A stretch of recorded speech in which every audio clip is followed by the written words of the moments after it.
All right, everyone. Welcome back. I see a whole bunch of names. Very good. Uh, I see Yuchi on video for some reason. Okay, so I'm going to chat keeps going up. Vignesh, Akash, people saying hello. Surabhi, Vaishnavi, Sweetheart, Yash. Oh my God. Bowen, Harsh, James. Hi, you guys. I've got a ton of fun things to tell you, so I'm going to share my screen. Yeah, let's talk about machine learning. Let's actually talk about data, but then we keep going back to machine learning. So my screen is flashing. It's going to do it 3 times. So it's number one, number two, all black, and number three, maybe chat. I updated my Windows installation over the weekend. God knows what happened. It flashed 3 times, and maybe it'll flash a fourth time. And then, oh yeah, I did it. And then maybe we're okay from now on, because in the past few days it's been doing it. Yeah, second last class, Ginny is right. I know. It ends so fast. All good things must come to an end. But not yet. We're getting more people here. Yeah, good. That's right. So Sean says we're getting more people. So I'm going to make this window disappear. So a very cool student called Cesar mailed me and said, this whole time we could actually make this little UI that drops down and hides my browsers being able to go back and forth. I can make that UI go away, is what he showed me. I'm going to wait for my 3 dots to appear, and then I'll make the UI go away. Wow, so strange. Okay. Oh, there it is. Okay. Dot, dot, dot. More hide floating meeting controls. Yay, cool. Okay, so now that UI went away, it means I can put up my UI. Hey, do you like this cup of coffee? It's supposed to be coffee, In Santa Monica, just north of Venice Beach, there's a cool restaurant called Cielo. Cielo. So if you go to Cielo, all the walls and all the coffee cups are in this very cool shade of blue. Does anybody know what this kind of blue is called? This blue has a name. It starts with the letter C and ends with the letter N. Cyan is a very nice guess, okay? But then it's definitely not cyan. It's a longer word. Yes, cerulean. Wonderful. Sonia, got it. Yes, yes, yes. Harsh, close. Exactly. So that's cerulean blue, you guys. So if you get a chance, go near Venice Beach. It's on Main Street, Santa Monica. I worked there just a few blocks from there, a couple of blocks from there. It's a company called Autodesk. Yeah, new word. So we would just go on a coffee break. Yeah, cerulean blue is it's a lovely, gorgeous shade of blue. Look at it, cerulean blue. I think it comes from grinding certain minerals. It's not the sky blue. Look at that, just this beautiful shade of blue. Okay, so that's what I try to capture over here. Hey, check this out. So let's actually jump right into our topics. By the way, after this lecture today, I'm pretty much ready to give you your last homework, okay? And it's also going to be easy. If you're taking 571, or if you already took it before, or if you've heard about 571, you know that the homework there is 42 pages long, and it takes more than a month, and still people don't finish. So you would appreciate that this course is absolutely not like that at all. Much more doable, okay? Because I like to keep it that way. Oops. Right. So relax. You can definitely do the last homework. It's pretty straightforward. Yeah, right. Exactly. Yeah, I'm sorry about that. You guys do learn a lot, but at the same time, we expect like way too much out of you. Yes, Alex is working on the last homework. See, in the meanwhile, check this out, right? I think I showed some of this to you. So you're able to take Google Maps data and then make them into augmented reality games like this. Yeah, that's exactly right. Every time I try to introduce something new for you, right, Android development is hard. I think the front end of anything is actually pretty hard. The back end is very easy. You make some node calls and you're able to get data, but it's the nitpicking of exactly every single pixel has to be perfect. You spend way too much time on it. Maybe you shouldn't need to, okay? All right, cool. So check this out. So back to data, okay? It's all about data. Yeah, so you talk about AI and then, when they hire for machine learning. But in some companies, linear regression, where you fit like a straight line through a bunch of data, is what people call artificial intelligence, because to a limited extent, it actually is. Perceptrons was invented by this guy, Frank Rosenblatt. This is what neural networks, this is where it came from. because he had the idea that neurons are like wires and you can wire them together. But it turns out to be not that great of an idea. Okay, so I'll tell you more today. Okay, so the notion of perceptrons. This is supposed to be the electrical and pretty soon now, software analog of actual neurons. But it turns out actual neurons in the brain are a lot more complicated than that. So it's not this at all. They do more things that our neural networks do not do. This is really why this is a database lecture, because it's all about data. You need lots and lots of training data to train a neural network. And after that, the network appears intelligent because it memorized, it basically created an equation. It created the coefficients for an equation. And then it can do stuff like this. So if you show it a picture of a cat or a dog, then after this is trained, then it processes and it tells you correctly cat or dog. The processing is done through this calculations called weight, and also what's called a bias. They're exactly like slope and y-intercept of like linear, multilinear systems. So how you calculate those slopes and intercepts are what training is all about. It's just like a brain image. And then in neural networks, there's an idea called transfer learning, where if you teach it how to identify dogs, then maybe as a next step, it can identify wolves, for example, because a wolf is not that different from a dog. So you transfer most of your weights, you take your existing weights and you modify them a little bit. It's called transfer learning. But then it does weird things. It's just like a meme joke, right? This is also a pretty funny pop quiz, because many chihuahuas look like muffins. Muffins look like chihuahuas. So then after you train a neural network to specifically look for chihuahuas and certain dog types, you would be surprised if you take your breakfast and show it to the camera, it might call it a chihuahua. Neural networks are very easily fooled. That's actually extremely dangerous, because in a self-driving car, you could put tape on the road and then your Tesla would actually go on the wrong lane. These things have been done, okay? On the stop sign, you can put a little piece of paper on the letter T, and then it does not know it's a stop sign. It'll drive right through the stop sign and actually crash into people. So these things are real dangers. All right. Deep learning, we use the word deep a lot. It just means in the neural network, there are more of these layers. Each layer is a stage in training. So the more layers you have, it's called deep learning. Because when perceptrons initially came out, this is where the input goes, that's where the output comes out. There were not too many layers. There was as little as just one layer in the middle, but the layer was large. That was called a hidden layer. And it didn't work, because now we know one layer does not magically do a lot of things. But then they gave up on it for many decades, actually. So that was like an AI winter, because one layer was not enough. But now we know many layers actually do work. Anyway, this little funny deep learning meme. And this one is, so Google, when you guys get internships and jobs, this is actually what happens. So they hire you and do all of this, and then machine learning techniques to learn relationships and associations within our data. It does convolve slowly. It might not even be, you mean converges slowly, because convolution is an image processing operation, okay? So I'm going to tell you a tiny bit about this. No, I mean, the problem really is, it doesn't have any relevance to real world. Its training comes 100% from photographs that you show it. That's the problem. Okay, so this is just to illustrate the fact that it's all about data, okay? So machine learning is ultimately dependent on a massive amount of data that you already have, that you know what it is, and then you train using the data, the so-called y-axis, okay? So imagine you have a table, just go right back, database table. All the columns are like x-axis that you know, like Amazon customers, you know all about them. The last column is the y-axis, the wonderful y-axis you want to calculate. But you know for existing customers, good customer, medium customer, bad customer, customer, and you know hundreds of things about them. Then the idea would be you train a neural network on all that data. Then it can learn what good, bad, medium means. Then a new person joins, and then you can take their profile, all the input data, plug in the neural network, and hopefully it'll tell you that person is likely to be a great customer, an average customer, bad customer. That is all. So it memorizes the patterns in a table of data. So you need lots of data. Oh, I see, I see. Okay, yeah, sure. There are different techniques to accelerate, but sometimes those techniques actually fail. But even if you got a perfect training, okay, even if this was perfect, there's still massive problems, okay? So I'm going to tell you the philosophical problems. Like basically machine learning can never become intelligent.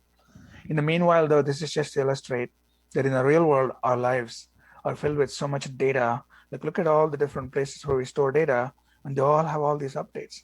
So you wake up in the morning, you're asleep for a few hours, and you go, oh my God, look at this.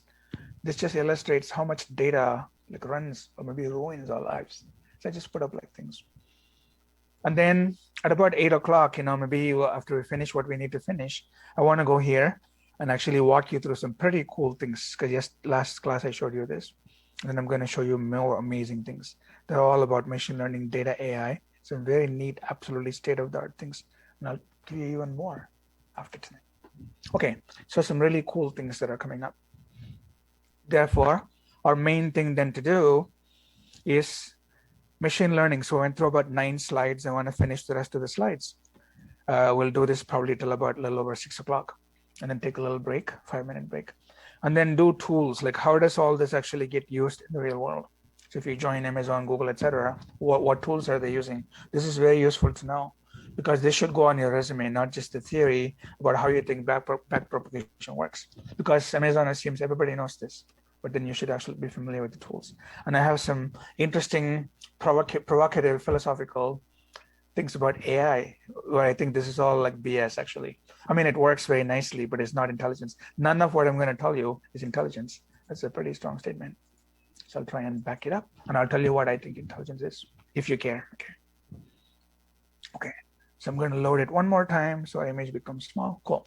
So these are things we've gone through this, okay? It is a big deal, by the way. ML is a big deal in the world because billions of dollars are being spent. And when it works for what it does, the pattern recognition, it's pretty dramatic, okay? So the whole world is going to use it a lot more. Anyway, I'm going to get to that, okay? Yeah, absolutely cannot. This is a very huge problem.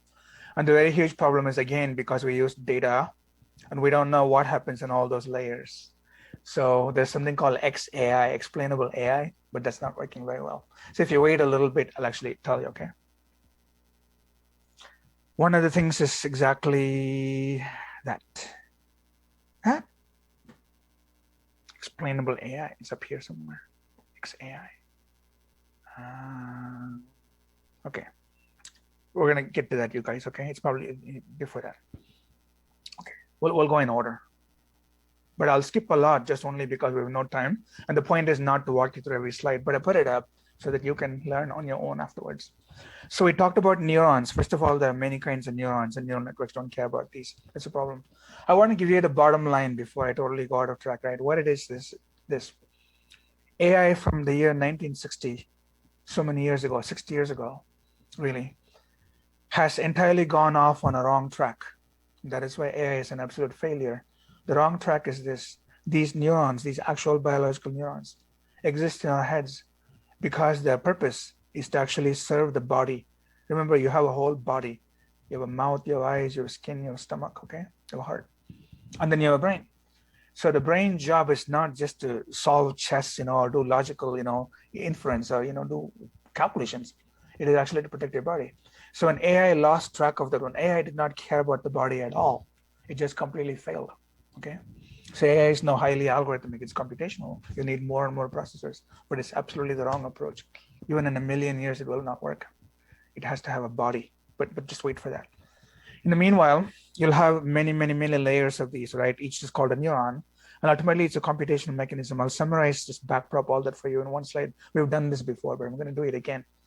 The goal of every neuron is ultimately to calculate these things called weights. These are floating point numbers. Every neuron has a vector of them, because when input data comes in, that's all the x's. Then the neuron can multiply each x by w, but it has to learn the w first. That's called learning. And then there's also a bias, which is a plus b. You literally add a plus b like a floating point number. It learns that as well. Learning means from the training data. So therefore, imagine after training, every neuron will have all the wi's and then the b's, and the only input is it's the xi. So when it comes in, it does the summation and then does not send it out. A neuron is like a function, sends it out. Thankfully, it will pass it through the sigmoid function. This is a sigmoid function. This all becomes like input to sigmoid. All this becomes e raised to negative x plus e raised to x over. So the 1 over 1 plus e raised to negative that. Okay, like that equation. That z is what all this is going to turn into. That makes it what's called non-linear. That's like a very big deal. This is all linear summation. It makes a non-linear conversion, and that is sent out. And then that becomes an input to some other neuron. This x0 will become that for some other neuron. And it's being fed from so many other neurons. It does the same thing. It does a sigma x times w, and then does a plus b, runs it through a sigmoid, sends it off to another neuron. So all neurons are just sending data towards the right. And finally, the rightmost column of neurons will get all the results from all the previous neurons. And then it'll classify all the calculations into one of a few discrete, what are called classes, meaning, is it a dog? Is it a cat? Is it a bird? Is it a good loan bet? Is it a bad loan risk, or is it a medium loan risk? It's all just A or B or C classification. So then the whole point of machine learning is to learn those weights, okay? So that's what we call it learning. In the meanwhile, humans don't do that at all. But all of us, even little children, would know. So what is this? This is the letter. What is this letter? Anybody? You should tell me. I'm going to ask you again. All these are what? Like this, and this are what? No, I mean, be more specific. Yeah, exactly. It's A, right? Just the letter A. What about these? What about these three? See? So all of you guys know the anus and penis of things. Hey, that's my anus penis joke for this evening. I got away with it. See? We all know what P means, right? The penis of the letters we actually know. Because P is like a vertical line followed by a little loop, right? It doesn't have to be exactly all identical. You still know it's about the vertical line. It's about the loop. You ignore these small little circles. Neural networks actually would highly be distracted by those circles because they don't know that the circles don't matter. They don't know in life what actually matters, okay? A neural network would highly get distracted by all of this, but even a little kid would not. Okay, so keep moving. You can use it ultimately to predict or calculate anything that has a pattern, and so many things in the world have patterns. So I think I showed you this. If not, like a long time ago at AT&T Bell Labs, they made a machine. Scientists built a few working perceptrons, as these artificial brains were called. MIT and Bell Labs. He's using it to explore the mysterious problem of how the brain learns. Yeah, correct. We can do filters, this sure. Perceptron is being trained to recognize the difference between males and females. It is something that all of us can do easily, but few of us can explain how. So that's a training, okay? So they show a picture of a man and then they basically, make it calculate. The calculation is wrong, then they tell it's wrong. So then it'll basically correct a little bit, it'll adjust the weights a little bit. So next time it might get it right. So we're training many sequences. It's basically like a for loop. Every time it gets the calculation a little bit better, a little bit better, a little bit better, to an acceptable rate, like maybe 80% accuracy, 90% recall, things like that. Then you stop. So that is the whole back propagation.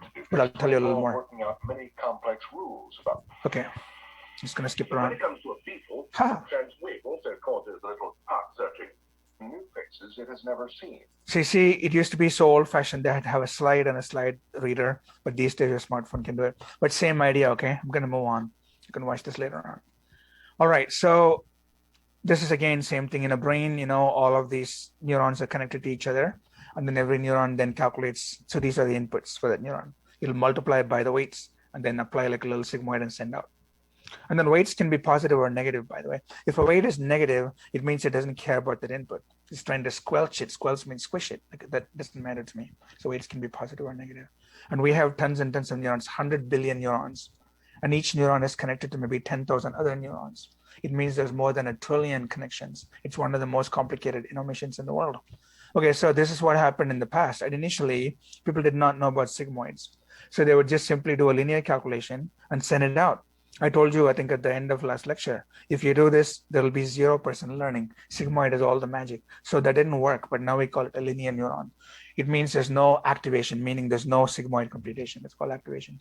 This is called a binary activation. Then they tried something different where they said, let's do this sigma, xi, wi, and then plus b. If it exceeds a certain value, if that summation, then we'll output a 1, otherwise we'll output a 0. So every neuron is just switching from 0 to 1 based on that calculation exceeding a threshold or not, like an if statement. That didn't work either. That is called a binary threshold neuron because brains don't do that. Brains are constantly leaking some data. So then this is done in modern convolution networks. It's called ReLU, where negative values are turned to 0. There's nothing less than 0. And then your positive values are kept positive. So in here, you'd keep positive, but turn the negative into 0. Clamp it is called clamping. So we do clamping. That's called ReLU, okay, like a little if statement. So we use this today. But this is the best of all.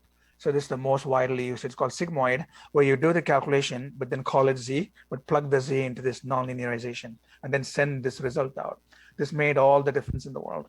So when you have a neuron that has this, when you have 1,000 of these in one column, one layer, and when you have 1,000 layers, such a big network is capable, it seems like, of learning anything in the world.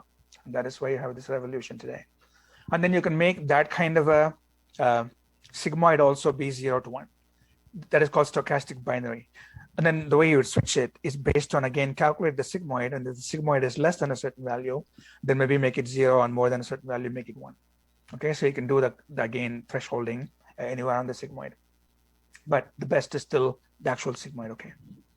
All right, so that's what all this is, okay? And then instead of a sigmoid equation like this, you can also have a different equation, which is e raised to x plus e raised to minus x over, e raised to x minus e raised to minus x, meaning the hyperbolic tangent formula, which is hyperbolic sine divided by hyperbolic cosine. Then the activation is a little bit different, then you'll get slightly different results, but overall, same thing. Yeah, correct, exactly. So I'm gonna get to this. This is the biggest sticking point of all. They know nothing, okay? Their IQ is 0. When you look at the world, when you look at the room right now in front of you, you spend 0 time saying, hey, look, everybody, there's a pen. Hey, look, there's a piece of paper. Hi, look, there's an LED light. Hey, look, this is my hand. You never do that, okay? It's stupid. Your brain just assumes you know that. But that is all a neural network does. It's not intelligence. Dumb. Okay, don't get me started. I want to finish. Okay, so in 1987, we already had the neural network, but we solved it a different way. We tried to use differential equations. We did not do this whole weight change through a for loop, which we call backpropagation. We tried a different way to solve it, okay? But backpropagation turns out to be a more robust method. That is all. So we create layers and layers of neurons. Each layer is just simply a column of those neurons, and you have many layers. So all these you can read, okay? Okay, so when you show it a picture of a dog, I want to show an actual network. Okay, let's actually use this one. Okay, imagine there's lots of layers, okay, lots and lots and lots of layers. So data goes from left to right. After all the weights are learned, after all the weight calculation happens, when we look at it and see what is actually, if you visualize the weights, it turns out that just because of the way data is passed systematically from left to right, those weights in the initial left layers are looking for very simple things in the image, like what are called low-level features, not things like eyes, etc. They're looking for maybe brightness change, okay? And then maybe the neurons after that are looking for like edges, the edge between like, one area and another area, like a strong contrast. And then maybe the one after that is looking for small regions of body parts, maybe a car's headlight, or maybe somebody's, part of an eye or something. And after that, the neurons actually look for like whole eyes, like actual full body parts. And then neurons after that look for a whole face. In other words, there's an automatic built-in hierarchy. There's nothing magical about the hierarchy at all. It just happens because of the way we connect them, okay? Every neuron only talks to the layer next to it. A neuron cannot forward data all the way up to here. There's no weird back and forth, nothing, okay? It's a strict pipeline from left to right.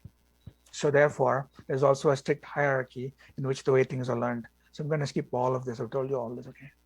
Okay, so in the training data, you know all the X, I's, and you also know the Y, which is really the price that you want. And then you make it memorize the pattern. And then new data, you only know the X's, and it'll calculate, meaning it'll classify the Y for you. That's it. Therefore, in the end, if you actually then say mathematically what the heck is going on, you can write one giant equation that has every single weight and every single xi and every single layer. You can have subscripts for all of them, and then the one y value. So the whole neural network is y equal to, and like about 1 billion coefficients and x values that are all coming from here. That is it. So every neural network is a giant deterministic equation. There's no random numbers, no stochasticity. It is actually a continuous function, okay? Because of the sigmoid and because of the linear summation. You pass it after you train X data, you will get Y. And then it looks right to us. It's a lot like Fourier analysis, I told you. So, many centuries ago, Fourier said, any periodic repeating signal can be broken down into a series of sines and cosines. Very similarly, any signal, any data that is here can be broken down into a series of neurons with sigmoid. That is it. Nothing more, nothing less. So we have done this in the world before. There's also something called the Stone-Weierstrass theorem, which a lot of people don't know about. This is used in number theory. It's a very similar idea, okay? You're able to break down numerical sequences into intervals like these, and then you don't need the actual sequences. So we have mathematical analogs for what machine learning seems to be, this big revolution. It's no big deal, really. And likewise, trigonometric functions can be approximated by simple power series, right? Sin x is 1 plus 1 over 1 factorial plus 1 over 2 factorial. So that's also an approximation. So ultimately, a neural network is an approximation for input data, okay? That's it. All right, so in this case, the neural network's job is to learn the numbers 2 and 7. They're the weights, and the number 4. Meaning, you want it to learn the line equation so that the line equation correctly divides the reds and the blues. You know what are blues and what are reds, it doesn't know. So it guesses completely randomly some random weight, random bias, meaning the line equation is completely wrong. Then you plug it, say the line equation goes like this. Then you plug some red data, and then you want it to tell you that it's below the line. It gets it wrong. It says it's above the line. Wow, horrible, bad equation, bad. So then you put all this data in, and you calculate this horrible error that you're going to get because all those values are wrong. Then you make it change those coefficients just a tiny bit. Then you try again, pass all the data and calculate the overall error in this classification. Change the slopes and change the y-intercept again. You do this many times. Eventually, it will correctly guess that slope, meaning the 2 and 7, and also the 4. So that afterwards, if you pass it this data right here, it'll correctly tell you it's below the line. If you pass it the data, it'll correctly tell you it's above the line. But the best part is you can pass it a new red data. It'll correctly tell you it's below. You can pass it a new blue data. It'll correctly tell you it's above because it learned the 2 and 7. Exactly. It is simply gradient descent or stochastic, gradient descent, conjugate gradient. So many algorithms. Boltzmann simulated annealing, where you heat up all of this, meaning scramble all these values and say, try again. Okay. So in calculus, you have things like local minimum and global minimum. If possible, what you want is a global minimum. Because what the minimum I'm talking about is on the y-axis is error, on the x-axis is those numbers. So only the global minimum would have the correct numbers. But there's always the possibility that you're stuck in some local minimum where you calculate some number, and either side you change the number, it appears that the error goes up. So you stop trying, but it's not the best value you can have. So that is called getting stuck in local minimum. That's all possible, okay? But in this case anyway, if it all works out, it perfectly learns the line equation. That's all I want to move on. Likewise, imagine you wanted to learn these XOR truth tables, where these are the inputs, and then that's the classic output, right? 0 plus 0 is 0, 1 plus 0 is 1. Because it's exclusive, 1 plus 1 is also 0. What the hell is that? This one. Okay, so 1 plus 1 is also 0. Or you can make it learn the AND node or the OR gate. To do all of this, it knows nothing about electronics, okay? So you repeatedly pass like 0 and 0 and find out, is it a 0 or not? Imagine you're learning the AND gate. Repeatedly pass 0 and 1 and see if you're getting 0 or not. Keep on passing this data over and over until it gets this right. So whatever the weights and biases happen to be, then you call it learning the AND gate. It knows nothing about electronics. They're all just one last time over and over weights, okay? Weights and biases again and again and again. So you can make it learn anything. With only one hidden layer, this XOR thing that I just now showed you, if you wire the neurons like this and blindly pass data, meaning blindly pass 0 and 0, then see what it does, see if you're going to get a 0 or not. And you can make it change those weights. Those weights are being changed. You can make it learn the gate like this. So I'm going to hit play, watch this, okay? Okay, so what is actually happening? See, the error is dropping, and then the value you're supposed to get is increasing, meaning it's correctly guessing that 0 plus 0 is going to be 0. Okay, so it requires like so many training. So that means training steps. After so many training steps, it is the error that you're plotting. It will settle down, and you get as close to the ideal value as you want. And you can stop with this if you want, because 0.13 is pretty close to 0, right? That's all it is doing. So you're just calculating some weights, some hidden values, so that it appears to know what an AND gate is, okay? Or in this case, XOR gate. The XOR gate can be done in two different ways, this way or these kinds of neurons. So when you have different, they're called architectures, when you have different ways of assembling neurons, but they solve the same problem. They call it neural architectures. So there can be more than one architecture that might be right. All right, so that was a very high level, crazy, update, right? But if you want like much more, there are pages like this that I want to point you to. Okay, so then here's the same idea they're trying to find. It means, there are two inputs, right? So there's H1 has to learn W1 and W2. H2 has to learn W3, W4. And then there's also biases sometimes set to 0. There's no B's here. And whatever this output is going here and here. And so therefore, this also output is going here. So this has to learn weights, this has to learn weights. In the end, it's all about calculating 8 floating point numbers based on training data where you know what the inputs are, you know what the output should be. So you train it over and over again. Okay, they're going to walk you through this. Okay, I won't go through it. Just standard math, look at it, and this is sigmoid. If you sit down with your calculator and actually do this by hand, okay, that's the error update. So what is actually happening is the error initially is pretty high. So therefore, you take the gradient of the error, and then you ask what delta W would cause a delta E. So I want the delta E to actually get better than the previous error. So I'll change the weights, the delta W, by a tiny bit. So previous generation, if it was 0.40, maybe I'll try 0.39 and see what happens to the error. That is what you're doing on this layer. And then you go and change the weights on this layer. Again, so that overall the error is better. Then you change the weights on this layer, make it better. Change the weights, change the weights. That is called one epoch, where compared to what you had before, change, change, change, change, change. So next time when you pass all the input data forward direction, you will get a slightly better error estimate. Then you do the whole thing over again, and you say, how can I make the error even a little bit better? Okay, change, change, change, change, change. Try again. Change, change, change, change, try again. You do it so many times. Eventually, those weights are as good as they're going to get. Then you stop. Your network is trained, then you can use it. So forward passes when you pass an actual data. Okay. You keep some of the initial data that you know very well to yourself. That is called test data, so that after you finish these computations, you pass some known results, you pass some known inputs, and you know the output, and then you can then find out how well this is doing. That is how you calculate things like accuracy, precision, recall. There's so many different words. Okay, so then this page can tell you like way more than I am, but in the end, that's all it is, okay?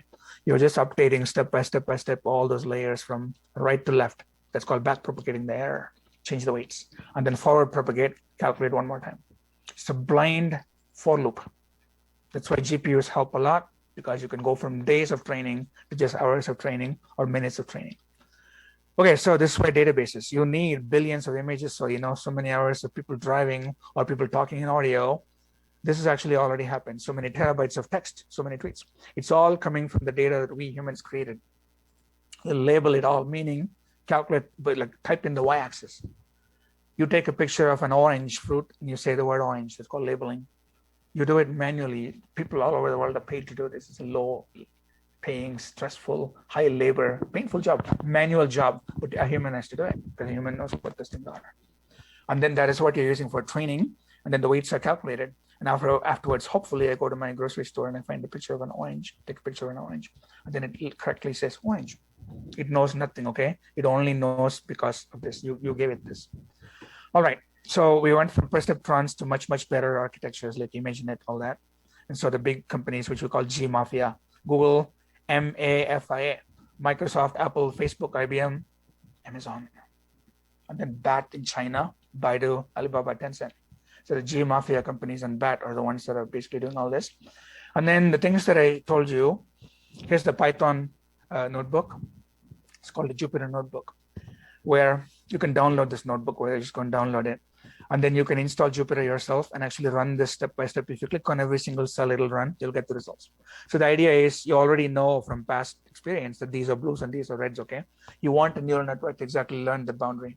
So you notice a simple SVM cannot be possible at all because there's no straight line anywhere. A simple nonlinear parabola or a linear line is absolutely not possible. The boundary has to very carefully go through this. There's only one architecture in the world that can do that, neural networks. If you add enough layers and enough neurons in each layer to make it, as complex, enough complexity, it will learn it. That's what this is. So the whole code is here. Initially, it is wrong, okay? The initial first few training steps, the blues are miscalculated as red, reds are miscalculated. It's drawing a straight line. But you train more times, meaning back propagate. Keep doing it, just keep doing it. All the things I told you. Softmax is the last layer where everything ends up, okay? It basically takes all of the numbers that are coming in and then linearizes them so that they all add up to 1.0. That is all softmax is. Because then it becomes like a probability. When things add up to 1.0, then each number is like a probability.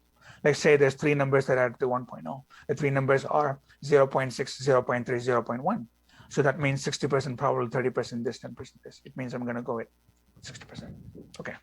So then learning is just weight calculation. I wouldn't even call it learning, by the way. Okay, machine learning is not learning at all. See, look, there's no learning in a dot product. Sorry. Okay, so then these are all the, errors. Then now after a few steps, it looks like this, not bad at all. Just a few things are being misclassified, but actually pretty good. And then do it even more. Just play with how many neurons in each layer. If you play with it enough, you can make the boundary be as exact as you want. So this is the magic of neural networks right there, okay? If you give it enough time, it'll take the most complicated data and properly classify it for you. And then it appears smart. That's it. Whereas any other algorithm like decision tree or SVM, all that cannot do it at all. Good. So I talked about that. And then, wow, I still have a lot. My goodness. Okay, one more time. Okay, so after everything is trained, data comes in, you multiply by all the weights that you learned, add a bias, and then pass it through sigmoid, and then send it to the next neuron, which does the exact same thing, which goes all the way to the right. Then you can do softmax on it. Okay, so weights, bias, all this. And then if the sigmoid were to go away, the whole thing is a complete waste because you can do 1 billion epochs, 1 trillion epochs. The weights will not get better at all. Yeah, sure. Yeah, right. I'm gonna do all of that. Okay, so please hold on. But yes, exactly. So TensorFlow runs on JavaScript. Sure. I don't want to jump around too much, you guys, just because I have like infinite number of things to tell you. But yeah, keep putting that up though. I can record it. All right. So because perceptrons were horrible, they only had one hidden layer. People gave up on it. But then in the early 2000s, a bunch of things happened.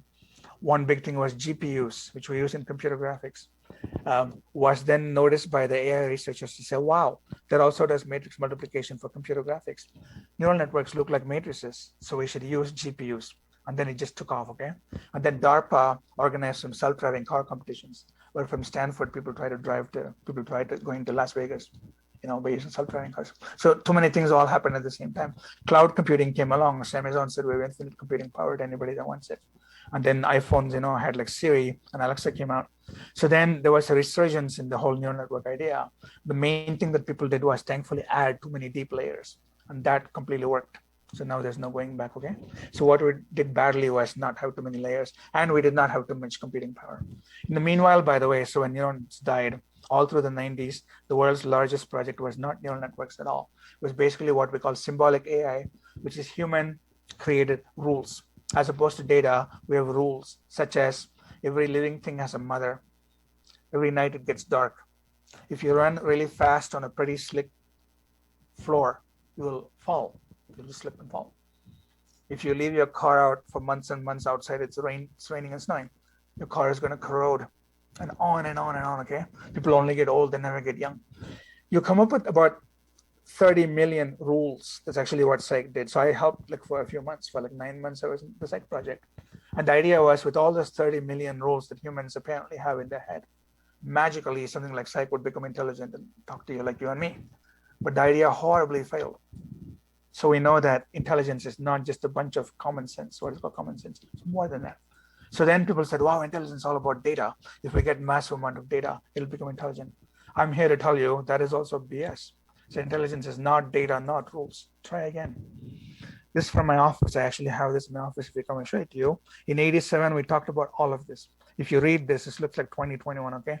But none of these companies existed. They all went out of business because it was too early. But then what was tried was mostly differential equation solving, not backprop. Even though backprop they talk about here. But we gave up because, like I said, things were too slow. Okay, so there was a very interesting newsletter that I happened to have from 1987. In the meanwhile, the depth made all the difference, okay, which is, I call it NN++. So here the layers are like this. Actually, sorry, the layers go from bottom to top. The lowest layers, which are these here, they learn just like color changes, I told you. Humans don't do that, by the way, okay?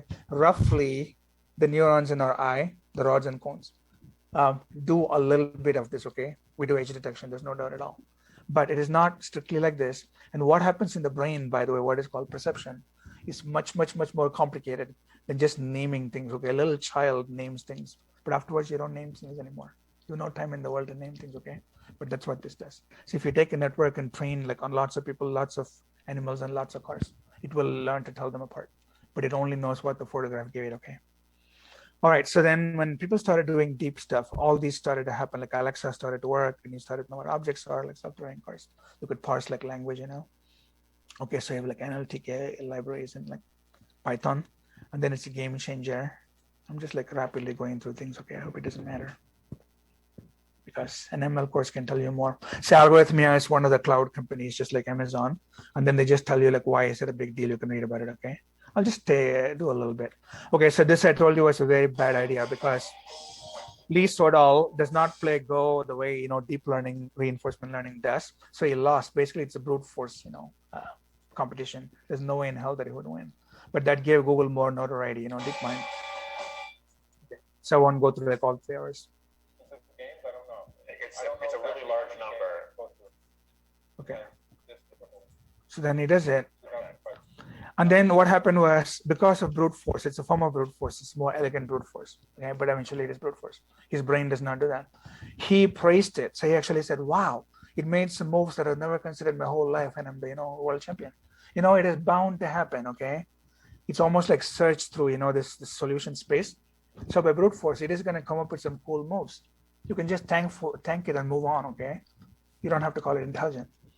We should treat machine learning AI as intelligent augmentation. We should call it IA. We should not call it AI.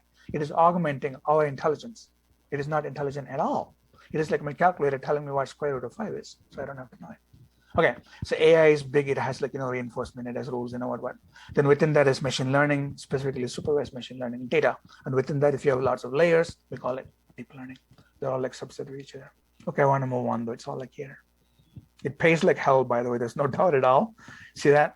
Don't be a front-end developer, okay? Don't be like a mathematician. Like, don't be all of this, okay? It's like this dime a dozen.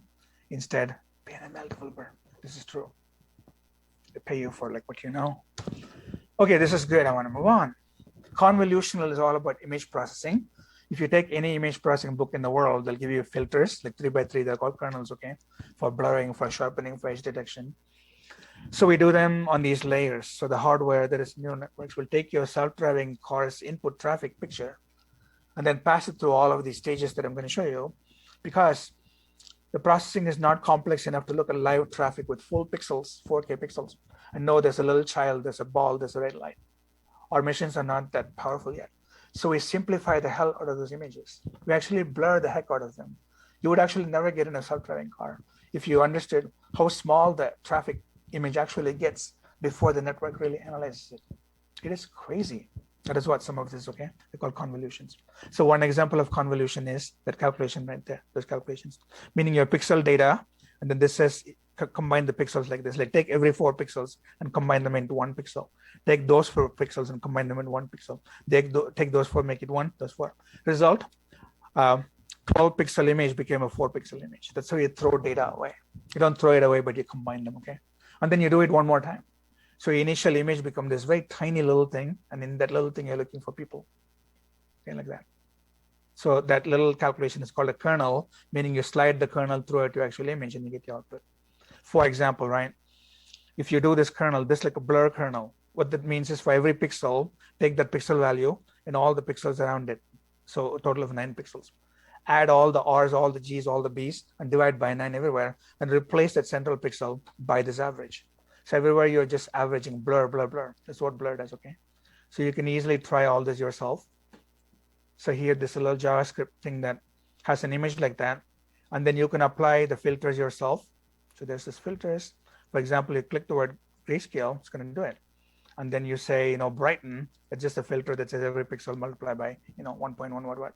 Threshold, again, posterization, just do if statements. You can do that. Convolving, this is where the convolution comes in. These are all called point operations. You only do them 1 pixel at a time. But now you combine multiple pixels as output like this. So if that is the output you're doing, you want your pixel to be better than all your neighbors. It's called sharpening. So you can sharpen it. Look at that. So you got sharp, clear. So Photoshop has a sharp filter. This is your blur filter right there. Blur it, look, watch. Blur it. It's too easy, okay? We know this for decades. This edge detection. Sobel is an edge detector. So we can do this ourselves, okay? So supposing you again make the thing that they made it for sharpening, you can just try it right there. You can see if you can sharpen it yourself like that. These corners, they're a little bit far away, so we usually set them to 0. Let's see what this does, okay? It still works. So that is the whole idea. If you do crazy things, then it's going to do crazy things. Is that? Yeah. So there's a limit there, convolution. Anyway, you do all of this in hardware in real time on massive images. That's all convolutional neural networks are.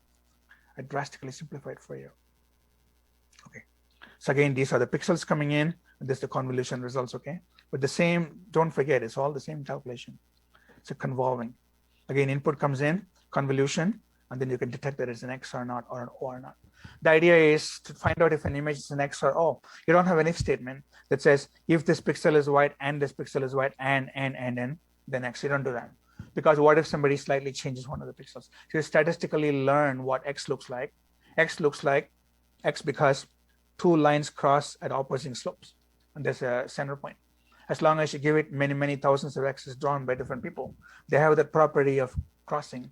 it's going to learn what X is. Those weights are going to learn it. Likewise, if you know what an O is, when you have a boundary between an inside and outside, it's going to know what O is. You can squish it, it'll still know it's an O. Like all these will still be X, okay? All right, so that's all it is. Again, no magic, just numbers, okay, just numbers. I'm going to skip all this. Convolution.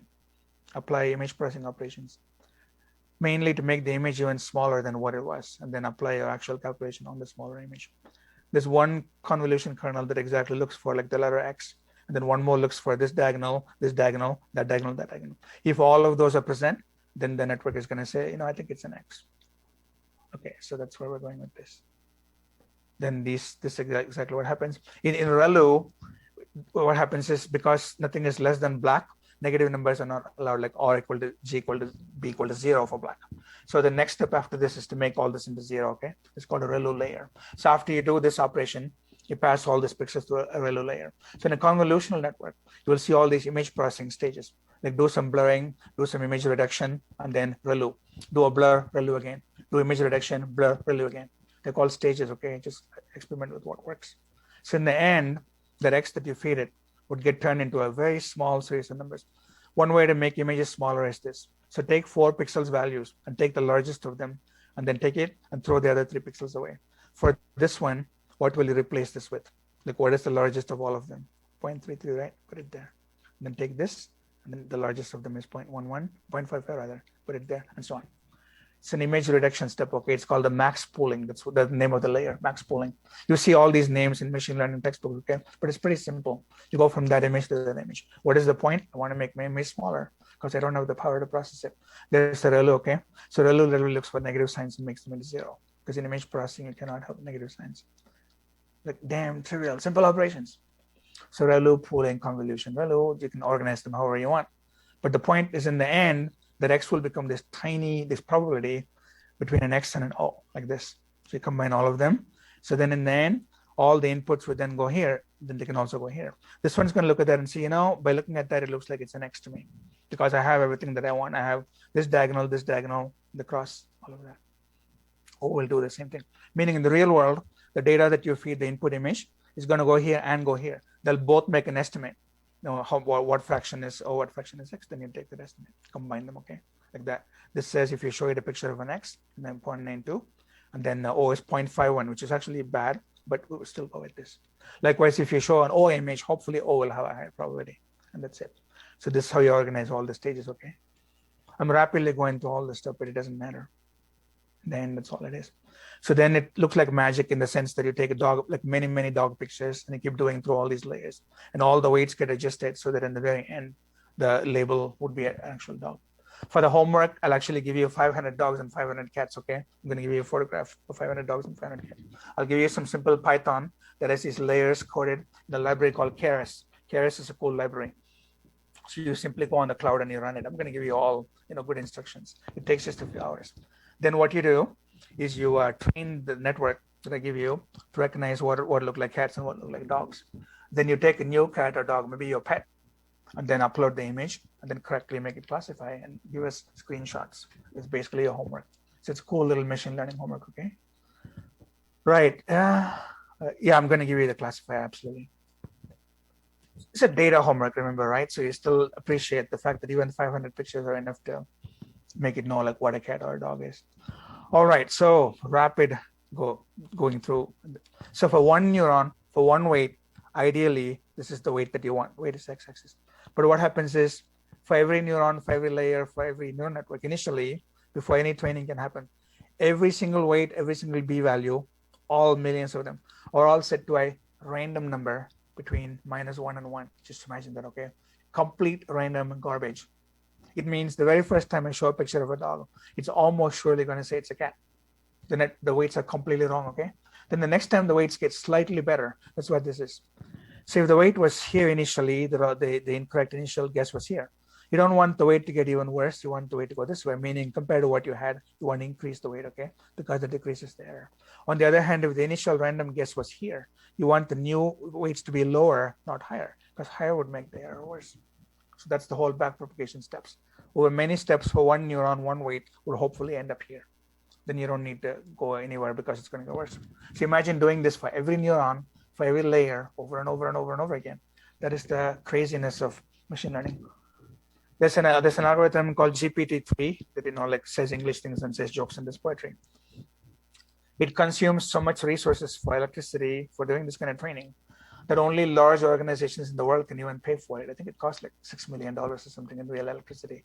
So small governments, small companies have no hope of even trying it, meaning that is how resource intensive these things are. Okay, if you can visualize what those layers are, you can just make pictures with those weights. Then you can see what they're trying to do to understand what the heck they're actually trying to do. This is what they do. They look for like parts that look like, they look for pieces of wheels, they look for like the roof because they're all like edge changes, brightness changes. And then they look for like what looks like a car. Likewise, they look for, all these individual parts. And then the layers on the right, put it all together and say, if there's an eye and a nose and a mouth, I'm going to call it a face. It means if you take a cardboard and you draw this with black and white color pencil or something, or black and white marker, and you show it to a neural network, it might think it is a real person. In China, there was a businesswoman who crossed the road, right? This is like a famous incident. There was a traffic camera that took a picture of her, except she did not actually cross the road. She was on the side of a bus. On the bus, there was a poster of her. The bus went past a light, and the camera thought that it was actually her crossing the street illegally. So it tried to shame her by putting up her picture on a billboard. And everybody laughed at that because it doesn't know the difference between a poster and an actual person. That's how bad it can be. All right, so a convolutional neural network is always useful when you have data that is spatially laid out. So spatial data are things like obviously video and images, right? Music is not spatial, music is one-dimensional. Words are also not spatial, but words have some kind of a spatial relationship between like, where the verbs and nouns happen, what. So CNNs can help a little bit with text, but not so much with music. Okay, but CNNs absolutely help you with images, okay, and video. Okay. So then what can be useful for things like words? When you read a sentence, even this sentence, and RNN is a history-dependent network where the past predictions are used. And all of a sudden, you say, past predictions of what? Oh, about an RNN, I remember reading that. So every word matters as you read more and more words, okay? So as you process words, imagine having a little history about what you recognized before. That is called a recurring neural network, meaning when layers further are processing new data, you can use some examples from some results from the previous processing to help new processing. That is how humans actually read text, right? So when you're reading something, when you read the word chains, you don't forget that you're talking about LSTM. You keep that somewhere in your brain. So that idea of using that for a network is called LSTM or an RNN. It is basically having lots of neural networks next to each other, but looping them so that it looks like only one neural network with a loop. Meaning you take the output from the classifier and feed it back as a part of the input when more input is coming in. So every input is processed as raw input, but also a little bit of the previous inputs output. That way you can memorize and learn more things. This crazy thing that I told you just by moving my mouse has a much more complicated architecture than LSTM and RNNs. We don't use those anymore. It is called a transformer. So transformer is actually the revolution in machine learning today, which is it uses this idea of the sequence processing of learning bigger and bigger paragraphs by using a much better architecture than this very simple little feedback, okay?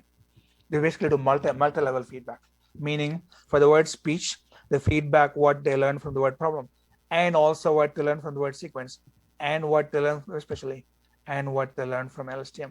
You can stack all these RNNs. Oh my goodness, they have stacks now. Transformer stacks. Okay. You have no idea how much machine learning I'm skipping through, but it's okay.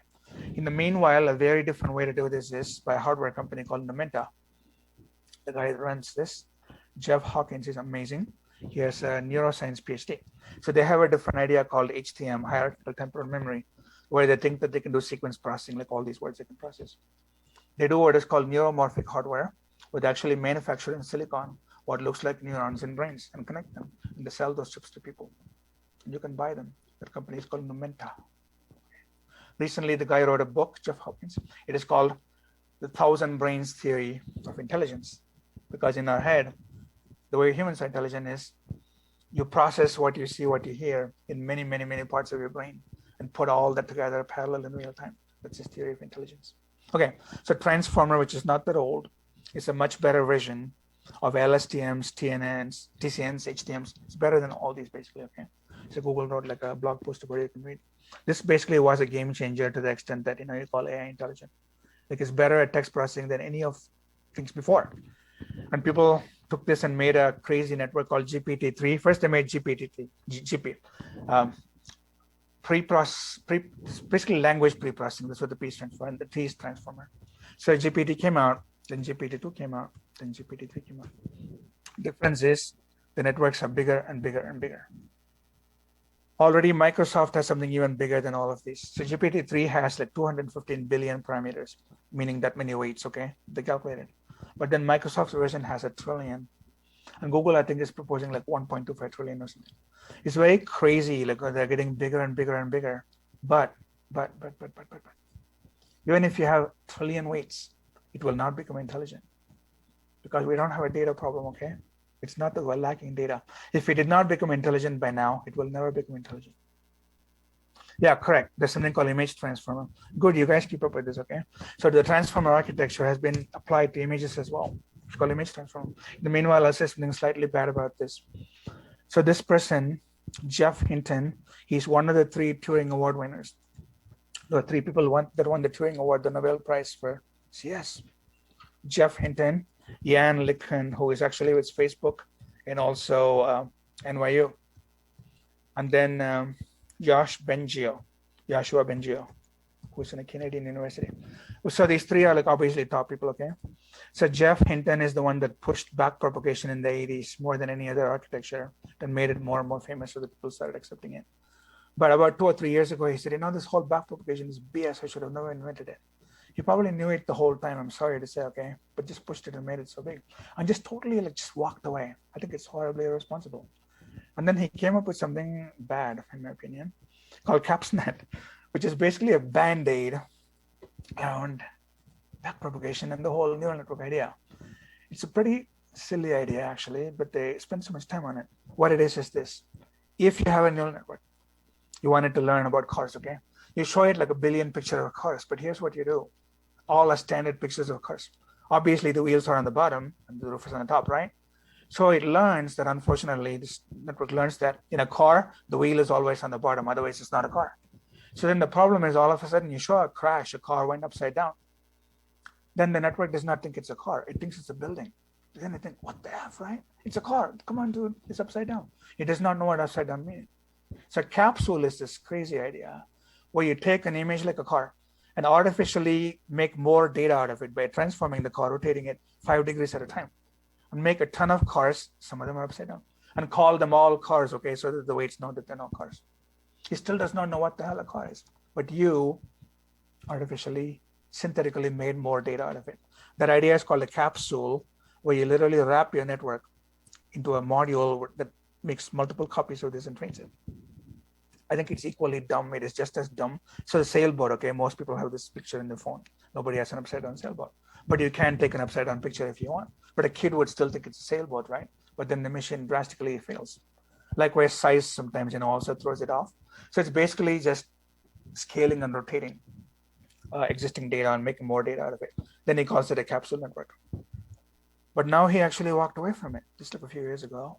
And now he's saying this is also bad. Yeah. In the meanwhile, so many PhDs are being wasted on people trying to come up with and trying to make this work and saying, OMG, it still doesn't work. Why? It's a dumb idea. That's why. All right. So then this is all about capsules. Okay, you can go read it. All right. Now he proposes something even more crazy, which I'll tell you pretty soon. I'm very hardcore, by the way, so you can talk to me for days and days. I'll argue with you. Because I'm actually, in a way, pretty irritated that they won't do it right. Because you can do it right, okay? So there it is, okay, a cat upside down. Because if the cat's upside down, then it completely throws out the network, by the way. Its prediction absolutely goes from like 90% to 10%. Not just that. If I take a picture of this page right here, and I go in Photoshop and I make black, white, and white, black, the digit recognition, which is called the MNIST database, which is all about handwritten digits. If you write with black ink on white paper like this, MNIST, many architectures have like a 99% accuracy, okay? That's why your checks can have handwritten dollars. Somebody paid you $1,000. The bank can read it. But amazingly, if you go in Photoshop and you reverse the colors so that your text is white colored and the background is black, the accuracy drops to between 5 and 15%. Holy crap. It doesn't know that you can have white letters on black background. What the hell? Yes, true. So that is exactly what it is. So a capsule is just a band-aid on top of just existing neurons, okay? So what I'm telling you here, right, if you reverse it, then MNIST classifiers will just go to hell. You can try it, by the way, I'm not just making all this up. All right. It's all just based on just data that's not intelligent. Meanwhile, though, in the interest of time, I want to go on. We'll take a break at 6:10.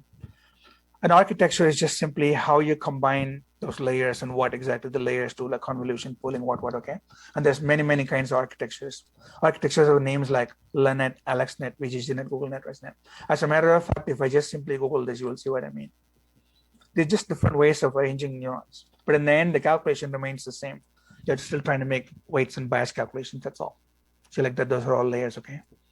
There's so many ways to organize them. And some are obviously more successful than others, for certain problems.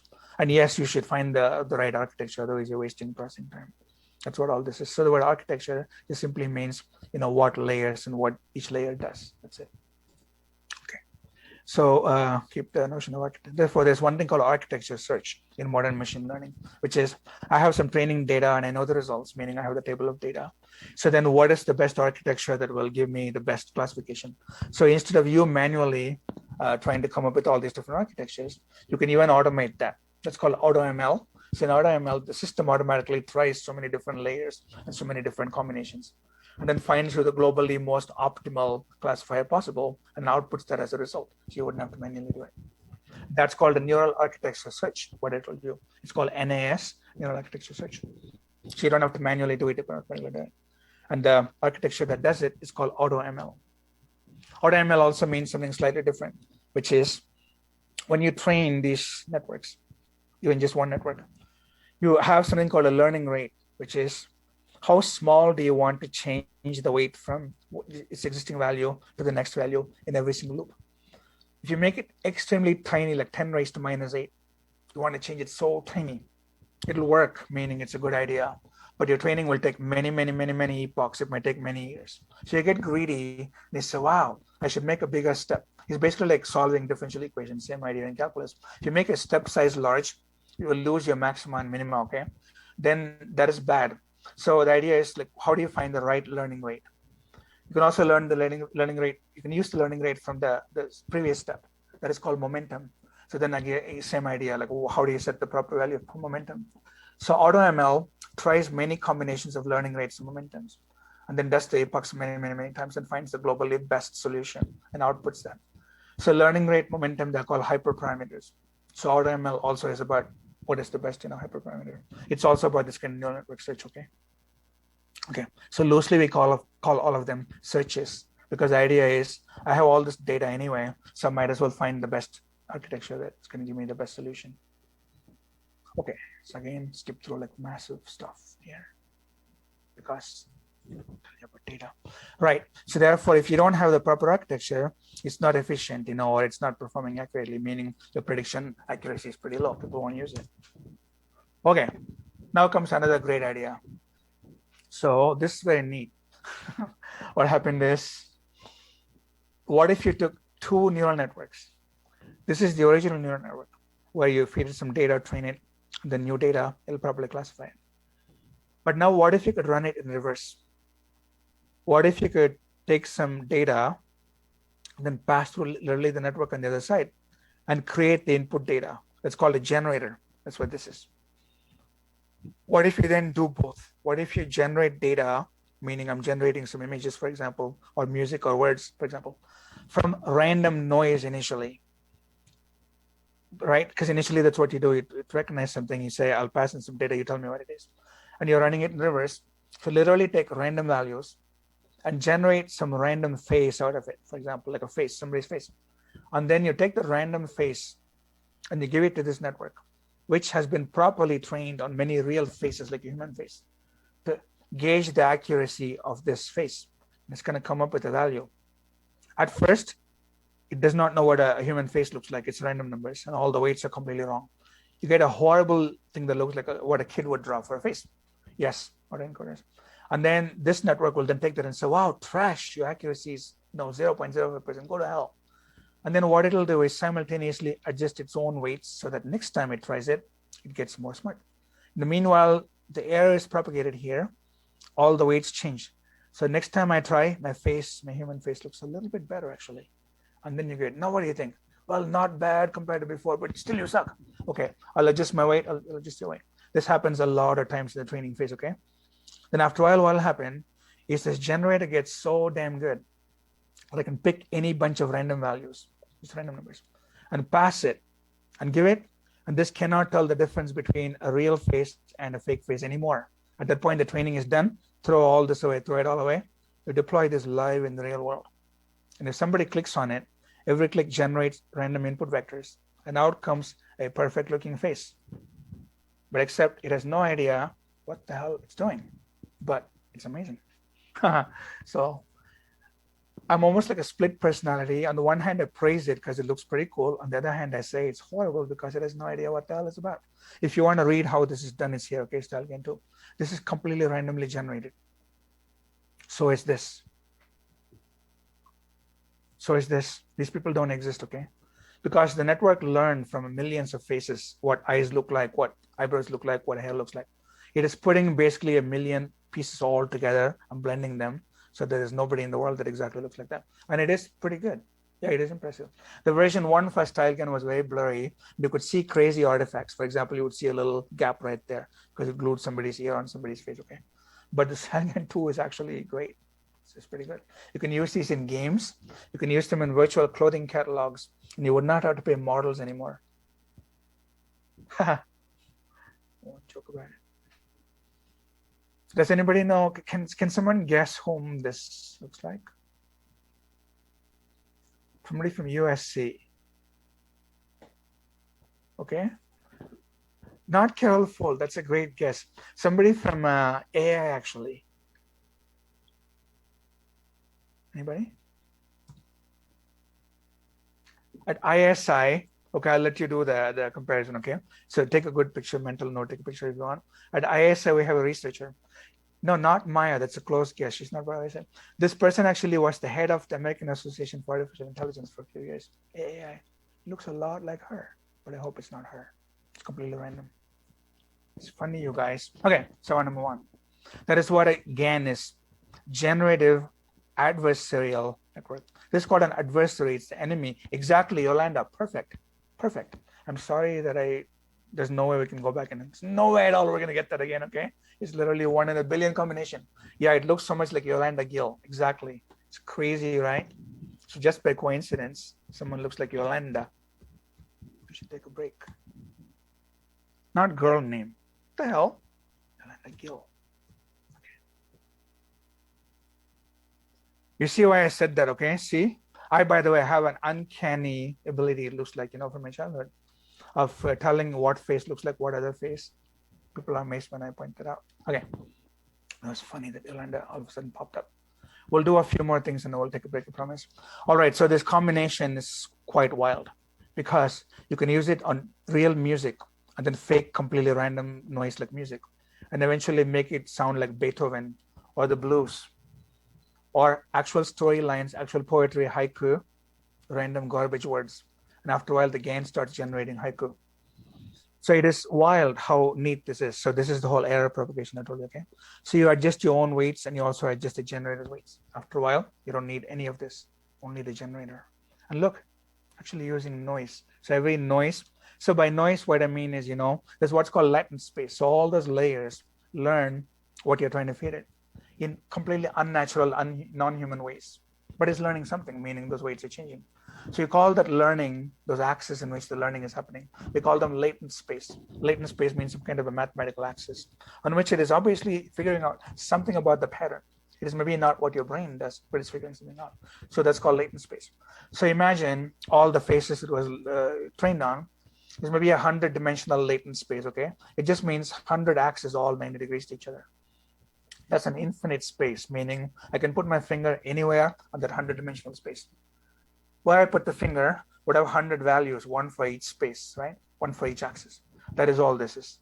So make up 100 random numbers, and obviously it'll go through this and go somewhere in the latent space, and it'll be some human. Because all the humans that you trained on the 100-dimensional axis were some real points, meaning one human was here, one human was here, one human was here. So if your new latent point lands here, it'll average those 3 people, so to speak. So roughly, that's all it is, okay? So you can obviously generate like infinite number of people. If by accident your random Gaussian happens to be exactly one face that you were trained on, you will exactly get the person back. That's like a machine learning, your input data, your new input data is exactly identical to something that you trained on. That's called overfitting, by the way. When that happens, you memorized your input perfectly, so your output probably would be perfect. All right, so after this, the break. GAN was such an amazing idea by somebody called Ian Goodfellow. One day he and his friend went to a bar and just thought about it and went and coded it. Okay, it's an amazing idea. It's pretty neat that there's so many PhD theses. Every single one of these is a PhD thesis. Okay, get ready. Look at this. You won't have all time in your life to explore this. Any one of them, randomly just pick one. Okay. Somebody published an arXiv paper, and that's a variation on the GAN idea. This GAN idea is actually one of the coolest ideas, and I'm going to say, okay, see, okay, so as usual, some grad students from all these places write a paper, get a job at Amazon. This is basically what happens over and over and over. It's very mathematical, right? You need to know the GAN theory, but they made some modification of GANs. Okay, and there it is. It's apparently doing something that the actual GAN couldn't do. We're still in the letter A. I'll stop after this. Promise. Okay, there's how many GANs there are, and I don't believe that this is still current. By the way, even more GANs than this. I would go to arXiv and just directly search on arXiv. Okay. So look at this. So this GAN is one of the most original ideas in machine learning, because you turned it from just simply a classifying problem to now a generating deal. So you can actually create new data. Why don't we take a little break? It's 6:13:33. So come back in 5 minutes. 6:18:33. 6:18:33. Okay. Bye, everybody. 5-minute break. I'm going to stop sharing.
Yay.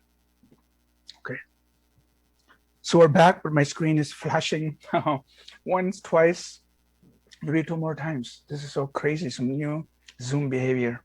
Three times, and maybe the fourth time. Flash one more time, please. Didn't flash. Okay, on me, that's good. Chat. 78 participants. This is good. Okay. Oh, it flashed again. Oh my God, all black. Okay, now we're back. Exactly, correct. So again, see, oh my God, the fifth time. This is so bad. Sorry, you guys, wait. Okay, imagine your whole screen going black like you shut your laptop. It's doing it again. Oh my God. Wait. If it keeps this up, you guys, I need to actually have to go out and come back. Wow. I had a Windows update, okay, over the weekend. Oh, no way. Oh my goodness. Oh my God. Wow. Wow. The last time it was all black, but for a few pixels. It's bizarre. Crazy behavior. I think it's the overlay that Zoom is doing. Okay, I think it's fine now. Actually, let's not go there. Yeah. I used to have Macs, Okay, so GANs can be used to generate images, audio, text, anything that you can train, or using data. Yes, correct.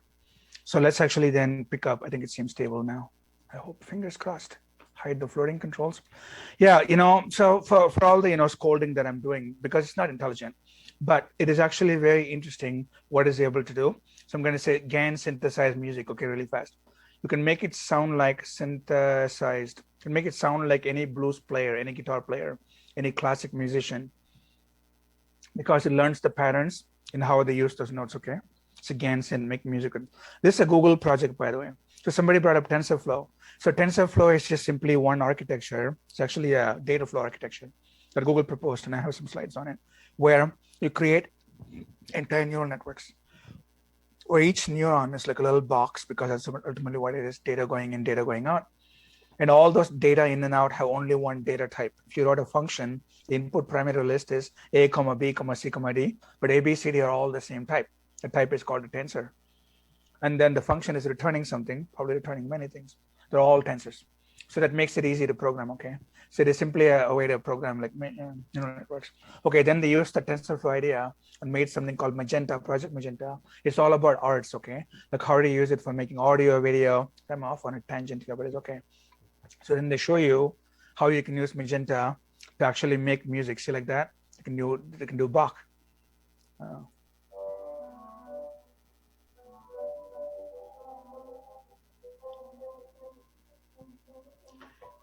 So latent vector means it is learning just one aspect of like Bach's music, but you can analyze Bach's music more and then learn on more dimensions. So then it's going to get more and more complex, okay?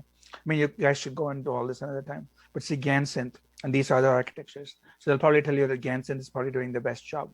But the idea that this exists is even more amazing, right? That you can actually make music with it. Likewise, you can write poetry and stuff like that. Okay, I want to move on though. So the idea is, again, one last time, initially the generator is completely generating bad data because it's all it can ever do. But the fakes are getting better and better because the discriminator is evaluating it because it knows what really things are supposed to look like. And then it's doing two things simultaneously. It is giving you the error so that you can then output you update your weights. But also you're becoming a tougher teacher. That's this part. Meaning, if you did not do this part, what will happen is the generator might give you the same bad data, but now you want to be a tougher teacher and punish it even more. So you want to encourage this to get better. So you make yourself tougher, okay? You're becoming a tougher and tougher critic. And meanwhile, this is also getting better. And eventually the student becomes better than the teacher. And the teacher says, wow, you graduated. I hope I never see you again. Go have fun. And then this is great. Then you're deployed, okay? Okay, so an energy-based model is a very different architecture. You can go read about it. Same idea, it's also a generator. And then something called a variational autoencoder, VAE. So before knowing this, you can just know what an autoencoder is. It's a very similar architecture. They're paired, but then they don't use this notion of generating and discriminating. But the idea is to still encode input data in that latent space that I told you about, meaning any data that's coming in, all the rows of data that are coming in, can in your neural network layers be turned into some other axis in X and Y. In the real world, what this means is a student might have hobbies, they might have GPA, and a graduation date. But then the axis on which all that is learned is some crazy combination of GPA times twice GPA minus major, for example. It makes no sense to humans at all, okay? But it is learning it. So that's what you need to know. That crazy weird axis is called latent space. And that is actually the problem with neural networks, is because those latent spaces are not human relatable. They have no physical real world meaning at all, but it's learning it. And so then you cannot ask it like, why are you making this decision? Because it lands there in terms of latent space, because your new data is close to my input data on this latent space, but you have no idea what the latent space means. So explanation for all this is a problem. Anyway, so the learning then consists of mapping your input data onto multiple parts of the latent space. And then when a new piece of data, meaning a new random number, is given to you, you look around and do like a closest point cluster in like a multidimensional space, and then average based on distance in the multidimensional latent space to your sample point, your new point, of all the other existing data points. And then you can get a brand new piece of data. That's basically how the generation works. Cool. So yes, good. So Amazon absolutely uses it every time you go shop. All the little interstitials that fill up, right? It's all based on your past purchases and other people that purchase stuff like you. It's basically a big recommendation engine with this neural network. For every person that Amazon ever has in their account and every single product Amazon ever sold, they have a massive matrix that says, did Sati buy that orange handbag, yes or no? Okay. Did that other Sati's neighbor buy this, Sony laptop, yes or no? You have this crazy amount of data. And then they can start to train a network on it. And if somebody joins and their profile looks a little like Sati's, then they can take everything that I ever bought and put it on the interstitial. That's how recommendation engines work. Alexa knows, if you ask Alexa, what's the weather outside? I can have an accent, but she has been trained on people saying, what is the weather outside? How did people get the data? YouTube. Amazon hired millions of people and had them all tag the word weather with the word WATHR. That's how she actually knows what speech means. She's not particularly smart. Just simply do machine learning. So Google is using for Waymo for cars, because when you look outside in the traffic driving, there's a pattern. Red means you need to stop. Stop sign means you need to stop. So the car can see that, and hopefully it'll apply the right action, okay?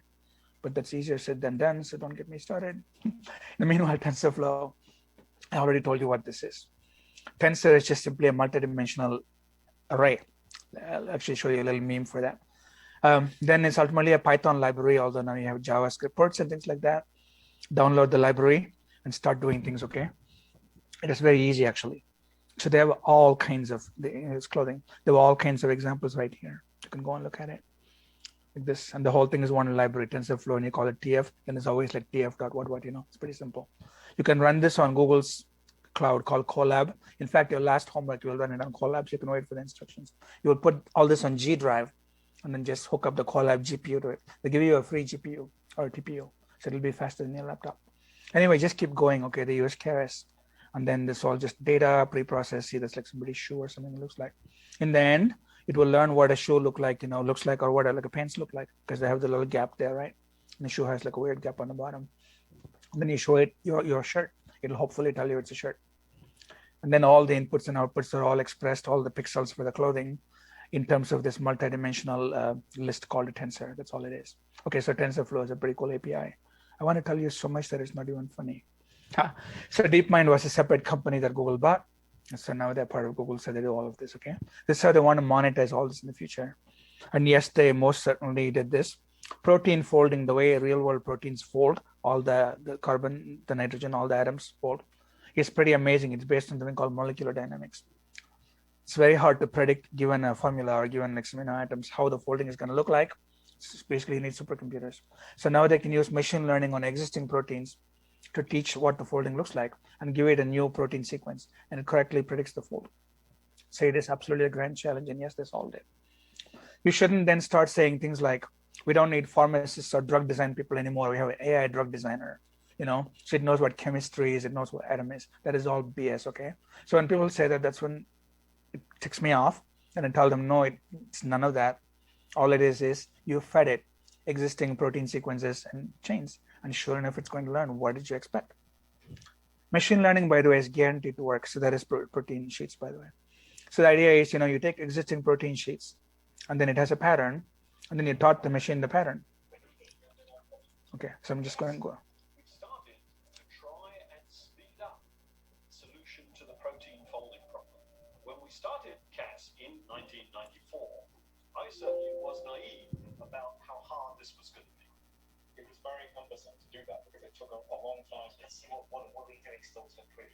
Typically 100 different groups from around the world participate in CAS, and we take a set of 100 proteins and we ask the groups to. My PhD is in biochemistry, so it is not particularly protein. It's what's called lipid molecule, but it's actually very similar. They are the same kind of structures, okay? So yes, molecular dynamics is extremely hard. I can personally tell you. Which is this GDT metric. So that's the idea. How do you know that the protein is going to have that? These are called sheets, by the way. So how do you know there are 3 sheets, okay? And why are they linked like this? Real world drugs, real world cells in our body, viruses, the RNA, they all have these structures. So it's extremely important to know how they fold, because then you can actually find critical points in the protein and try and break it up with drugs. This is a big deal, drug design. Okay, but there's a pattern there. And so then DeepMind mined it. Can I just check this diagram you've got here, John? This one where we ask ground truth. Is this one we've done? See that? So then that's the prediction, meaning one of them is real molecule data, the other one is machine learning. And look how amazingly accurate this is, okay? Obviously, it's not 100%, but this is like a dream for anybody to say, oh my God, what the hell, are you kidding me? You probably did this in Photoshop. It's not supposed to be this good, but it is this good. Okay, so I'll move on. Tell you more. Facebook has, well, before that, this is the entry that actually made it all happen, okay? I stand for this professor called Fei-Fei Li, okay? So she and a few others created this one architecture called ImageNet. And there was also a database called ImageNet. And ImageNet was a challenge to people because all the machine learning before that failed on ImageNet. It's a bunch of, like 30,000 images, all labeled by hand. And no network could even come to 50% accuracy. So the network that Fei-Fei Li and others built had a pretty high accuracy. I'm not going to misname the number. You can look it up. Anyway, so it's dramatically better than anybody ever before, okay? That was the big breakthrough. So the one thing basically changed the world. There was like a massive, 911 kind of movement in the world. Like, wow, everything changed after that, okay? Like all this. Okay, so things that I told you are all here. ImageNet, 152 layers. 152 layers, that's how deep it is. GPUs, layers of neurons, and what a layer is. Okay, so 152, and then the deep difficulty. Okay, keep going on, hardware problem, and then GPUs. By the way, if you're into hardware, if you're electronics, there's a resurgence in computing for chip design, because people think that Google's TensorFlow, which is now in hardware called TPU, Tensor Processing Unit, is not the best hardware that there is. There are even better hardware that you can make.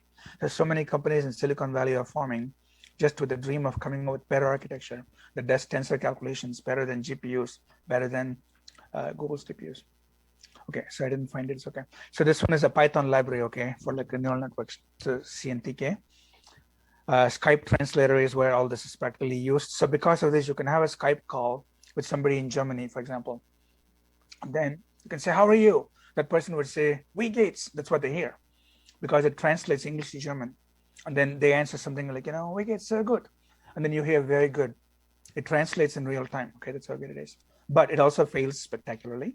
Sometimes when you go and look at somebody that types in Korean or Chinese, I hit the translate button. I'm pretty sure that it's not what the original said. It can be very bad, okay? In the meanwhile, by the way, there are so many cool things that you can do. We have 0 time for all this. You click on all of those. They're all deployed right here on the cloud. You can try it, okay? So Microsoft shows you like how cool all this can be. So clearly machine learning works, okay? So likewise, when you upload a picture, to Facebook, take a bunch of pictures, instantly tags you, right? So that is all again done with like learning what faces look like. Every single face has been memorized. It turns into a bunch of like numbers that they store. There's an algorithm for that. Does anybody know what the algorithm, the most famous algorithm, Fred? It's the letter H in it. Anybody? So what is the algorithm? It can be used for like face training. Okay, you can look it up. But in the meanwhile, I'll just keep going. I'll just tell you, everybody's face ultimately, regardless of lighting, can be turned into a series of floating point numbers. And then when you upload a Facebook picture, it's not heuristics, actually. That's a good idea. That's a good guess. Okay, so you don't need the actual pixels, okay? Because it fits like a mesh to your face. In China, not even HAR wavelets. That's pretty good. In China, all the 1 billion citizens, their faces are identified. And so then wherever you go, the cameras like know who you are and stuff like that. So then what Facebook wants to do is, in terms of what I was going to tell you, that's pretty impressive, right? There are almost like 1 billion people that quickly. They want to open source the hardware setup, meaning they want other people in the world to build cloud data centers that can do this kind of fast recognition in real time and compete with Google and Amazon and Microsoft, because those are the three big cloud providers, right?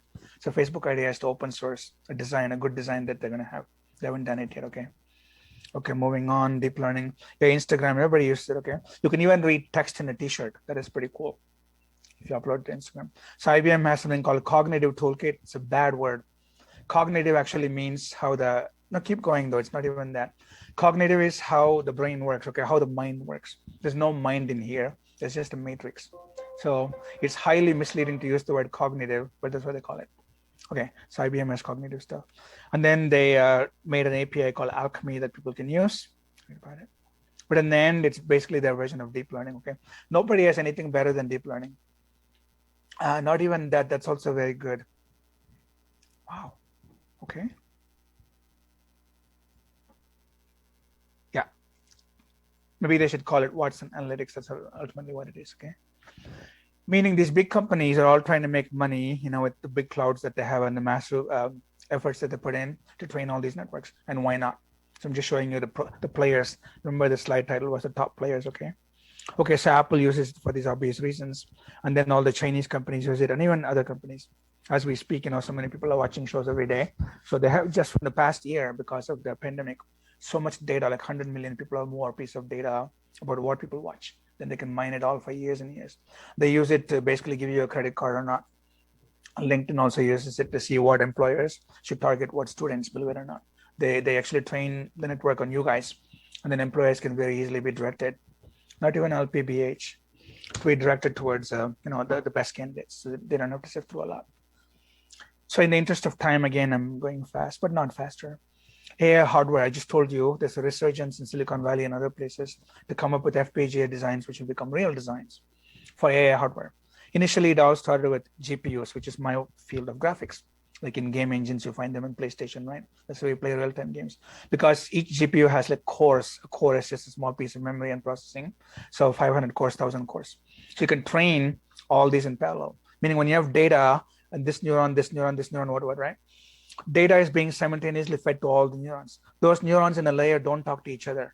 So one core, second core, third core, fourth core, fifth core, all the cores can operate in parallel. That is how the self-driving car drives in real time. Think about that, okay? So in any layer, all the neurons are completely independent. Exactly, correct. Yes, correct. So the tensor processing, the TensorFlow that I showed you is in Google's own hardware. I'll show you the paper for that. It might be here somewhere. All right, so moving on, the GPU started the whole trend, okay? Because they have multiple core. Then NVIDIA looked at that and actually said, we can do better. Sorry, Google looked at that and said, we don't need to pay NVIDIA lots of money. We'll design our own. So then they call it a tensor processing unit, TPU. This happened just last week. I'm going to tell you about it. NVIDIA basically became overnight an AI company. They sell more chips, the GPUs, to AI people more than graphics people. I can tell you that for a fact. Very interesting. These are all libraries, mostly Python libraries. All those libraries are accelerated using GPUs. So if you program in Keras, you program in TensorFlow, it'll be accelerated. Surprisingly, Keras is the only one that's not here, right? Funny. Okay, then they sell you all these machines in which there are GPUs that you would use for training days and days, if not, weeks and weeks, because it's all about the matrices, okay? Training is pretty expensive. And then real-time detection is also, the classification is expensive, but not so hard. Keras can be written in terms of TensorFlow. Keras is a higher layer. So yes, so maybe if they accelerate TensorFlow, because Keras underneath calls TensorFlow, you're right. Actually, Keras can also, there's a PyTorch version as well, but a lot of people don't use it. Yes, Keras is expressed in terms of TensorFlow. So you're right, Keras is implicitly included, okay. Good. Okay, what else can I tell you about hardware? Yes, so I'm gonna show you this.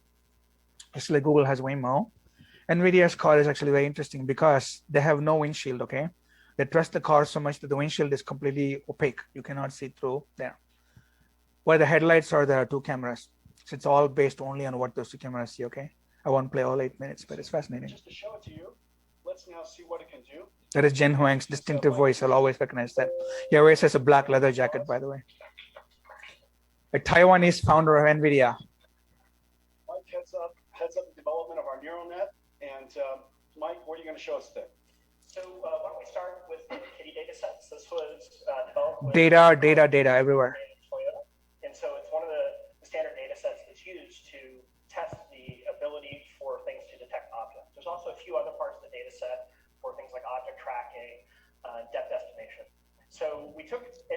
So it knows exactly where the cars are, okay? It outlines them. cell at doing And then it made a turn. Keep going, nobody is coming on the other side. no tracking, no computer vision techniques. This is raw detection per frame. That's crazy, right? Per frame, they use the GPUs and actually just use nothing but the image. You can actually see how Okay, so pretty soon see what is going to happen. and with a few extra steps, It comes across that white line, the red light knows to stop, and so on. So the training set that we use has 7,400 images. Okay, 7,400 images, which is actually not that much. There's 33,000. These days, people like Tesla, they use actually billions of images, and then what they call millions of like hours of actual like training, but on virtual data, meaning they have like a VR setup where the car is just driving endlessly. And then they simulate situations. Maybe they throw a ball in front of the car to see what it's going to do, or somebody runs across the street. Then virtually it crashes, and then they rewind and just see, what went wrong with the training. So they're saying that they're improving their accuracy. But in the meanwhile, I want to go here. Accelerated server. That's correct. Okay. That's where So this is all like Santa Clara somewhere, where NVIDIA is. Although this looks like San Francisco now. that same network that we use for the kit. That's funny that they can do it in a real car, right? Without people crossing. And this is Mercedes-Benz, you can see they used a good car.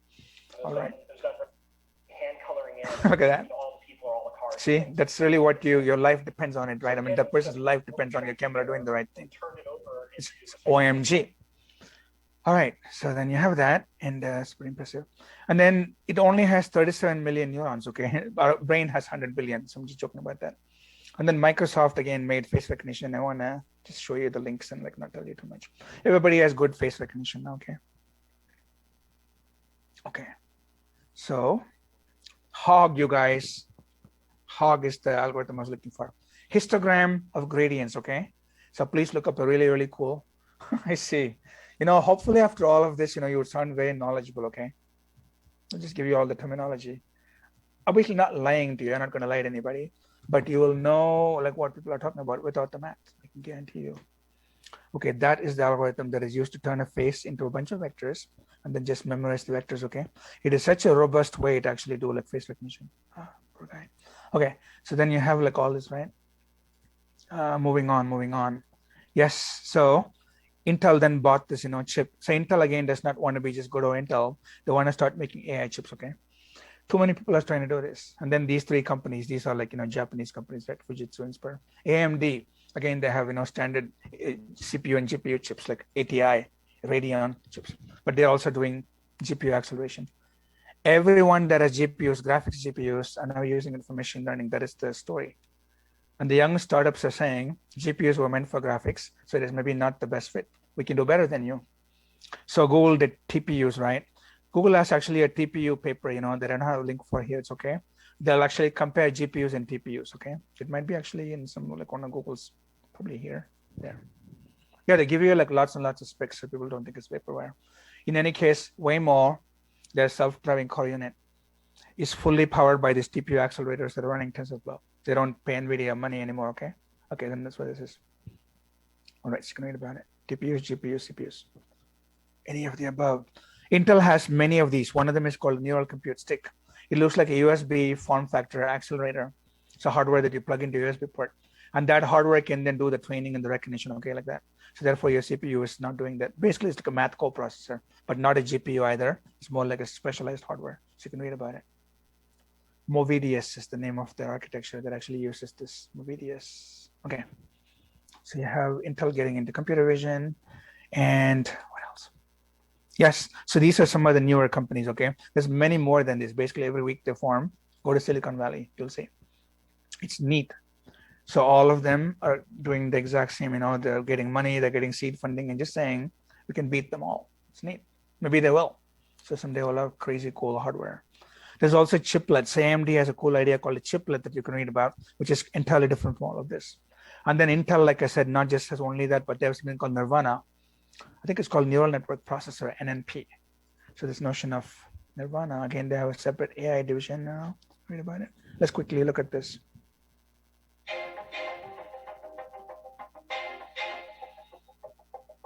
So what we want, I'm not sure. Yeah, there it is. Okay. Yes.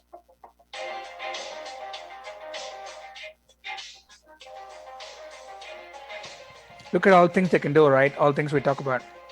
By the way, edge actually means on your device, like in your car, in your phone, in your heart pacemaker, anything at all, okay, in your bicycle, and so on. because the cloud is cool, but what if you don't have cloud connectivity? Then you want local processing that we call edge processing. So it's edge versus the cloud.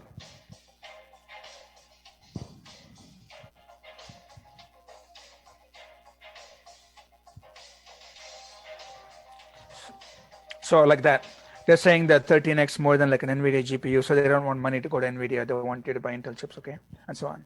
Meanwhile, NVIDIA comes up with something even better. So it's a race. They're on a race. For the longest time since the 1970s, okay, there was no chip race. There was just Intel and AMD, and then companies like ARM, doing things. But now all of a sudden, I can tell just from the past years, it's actually exciting. I know a tiny bit about hardware. I'm not a hardware designer or anything, but from the little that I know, I can tell you it's a brand new world. So if you like hardware, then that's where you need to be. Chip design for AI. They're called AI accelerators. And Numenta, the platform that I said, is very different because they use what's called neuromorphic design, which is actually more like the brain. Whereas these are more conventional, they're more like GPU, tensor processors. All right, so on the cloud, these are the three big cloud players I told you.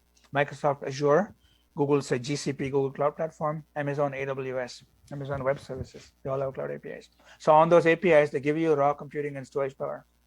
Also, they give you tools. They've written their own neural network recognizers. So all you have to do is upload an image and then they'll tell you what it is. Likewise, Amazon, all you have to do is upload, a video and then they can tag everything in the video. So they offer higher level APIs, so you don't have to do it yourself, okay? That is also possible. They use their own cloud to help customers that don't want to do their own training. So lots of things are happening in this space. So two more, again, cloud companies. There's one more called Algorithmia. So Floyd Hub, Paperspace, Algorithmia, they all want to be the next Amazon, Microsoft, Google. It's hard, right, to go up against the big guys, but somebody has to do it. In the meanwhile, and then on the edge, this is called a system on a chip, meaning it's basically a single board computer. The whole machine is like on just one board. And then definitely your phones and browsers, anybody, the models need to run on these. Because then when you're, just walking somewhere, on the side of the road is a mushroom, you're tempted to eat it. It looks pretty nice, but it might kill you. It's poisonous mushroom. The idea would be you point your phone at the mushroom and instantly a little box that says, safety rating like 90%, meaning it thinks it's 90% safe for you to eat. Then you can probably eat it. So it is applications like that people are thinking of. Bird watchers love to name birds. So what if you point the camera at the bird, it tells you what bird it is. It takes some of the joy out of it. Shazam, right? Stuff like that. Somebody's humming something. They can use neural networks to identify what it is. This is very cool. This is a big trend, by the way. Cameras for the longest time used to only output video pixels, but now they do onboard machine learning. They used to do image processing. That was the thing, right? Like color correction. But now they can do ML and actually output bounding boxes and labels. That is crazy, okay? So CMU's Pixie 2 actually started that, and now there's many more. You can buy this for like $50, okay? So I'll play quickly a little bit of Pixie 2. It's a cute little thing. So it's basically a camera with a chip. You can also connect that to an Arduino, and then you can connect the Arduino to a motor. You can have a tiny self-driving car on your tabletop, and you could put a little stop sign and make it stop. Cool, right? Okay, so watch this. In 2013, a little vision sensor named Pixie made its debut on Kickstarter. Since then, Pixie has found a home in lots of projects and applications. Introducing Pixie 2. It's smaller, faster, and smarter than the original Pixie. Pixie 2 can do everything Pixie 1 can do. You can teach it several objects. See that? In that many frames per second is labeling all the balls. And just like the original Pixie, Pixie 2 feels right at home. Right. So you see there's the Arduino like right there, and then there's the wheels that it's hooked up to. There's a cable that connects them. So then the camera sees something and basically drives the wheels, okay? Like a self-driving car. Like this little tank-like robot. And yeah, you can do that too. Pixie 2 has a custom handheld mechanism. It is so easy to train it. Training consists of just simply showing it repeatedly like a color. In this case, it's being trained for color. Any color object would do. And after that, it'll literally follow the color. Well, it does things. So the way it's got adjusted back propagation, all that happened, okay, just now. 60 frames per second. It's faster, so your robot can be faster too. It is not recommended that you use Pixie with heavy machinery. Okay, look at that. So we usually, yeah, it is cool, right? We usually program like line following robots, okay? But then it can actually follow the line. Pretty trivial. It's like high contrast. Locate and track lines. And a built-in So you can try your own little simple, self-driving car projects. new algorithms can identify intersections in your It's pretty good. Look what it's outputting. Your program can decide which path to take. So look here. What your robot to do.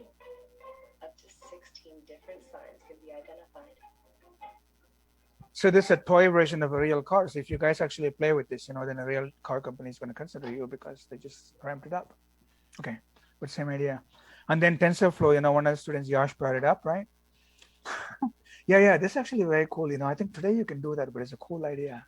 No more just lugging it manually. You can just follow you. It's a good idea. In here, it's all like TensorFlow.js. Okay, it's running on the browser. And the idea is to classify here, again, to make that. And you can just hit the run button, see like right there. And this is your architecture right there. Okay, so input layers, and then those are the hidden layers and then the output layers. You can add more and more hidden layers, by the way. You can also delete hidden layers.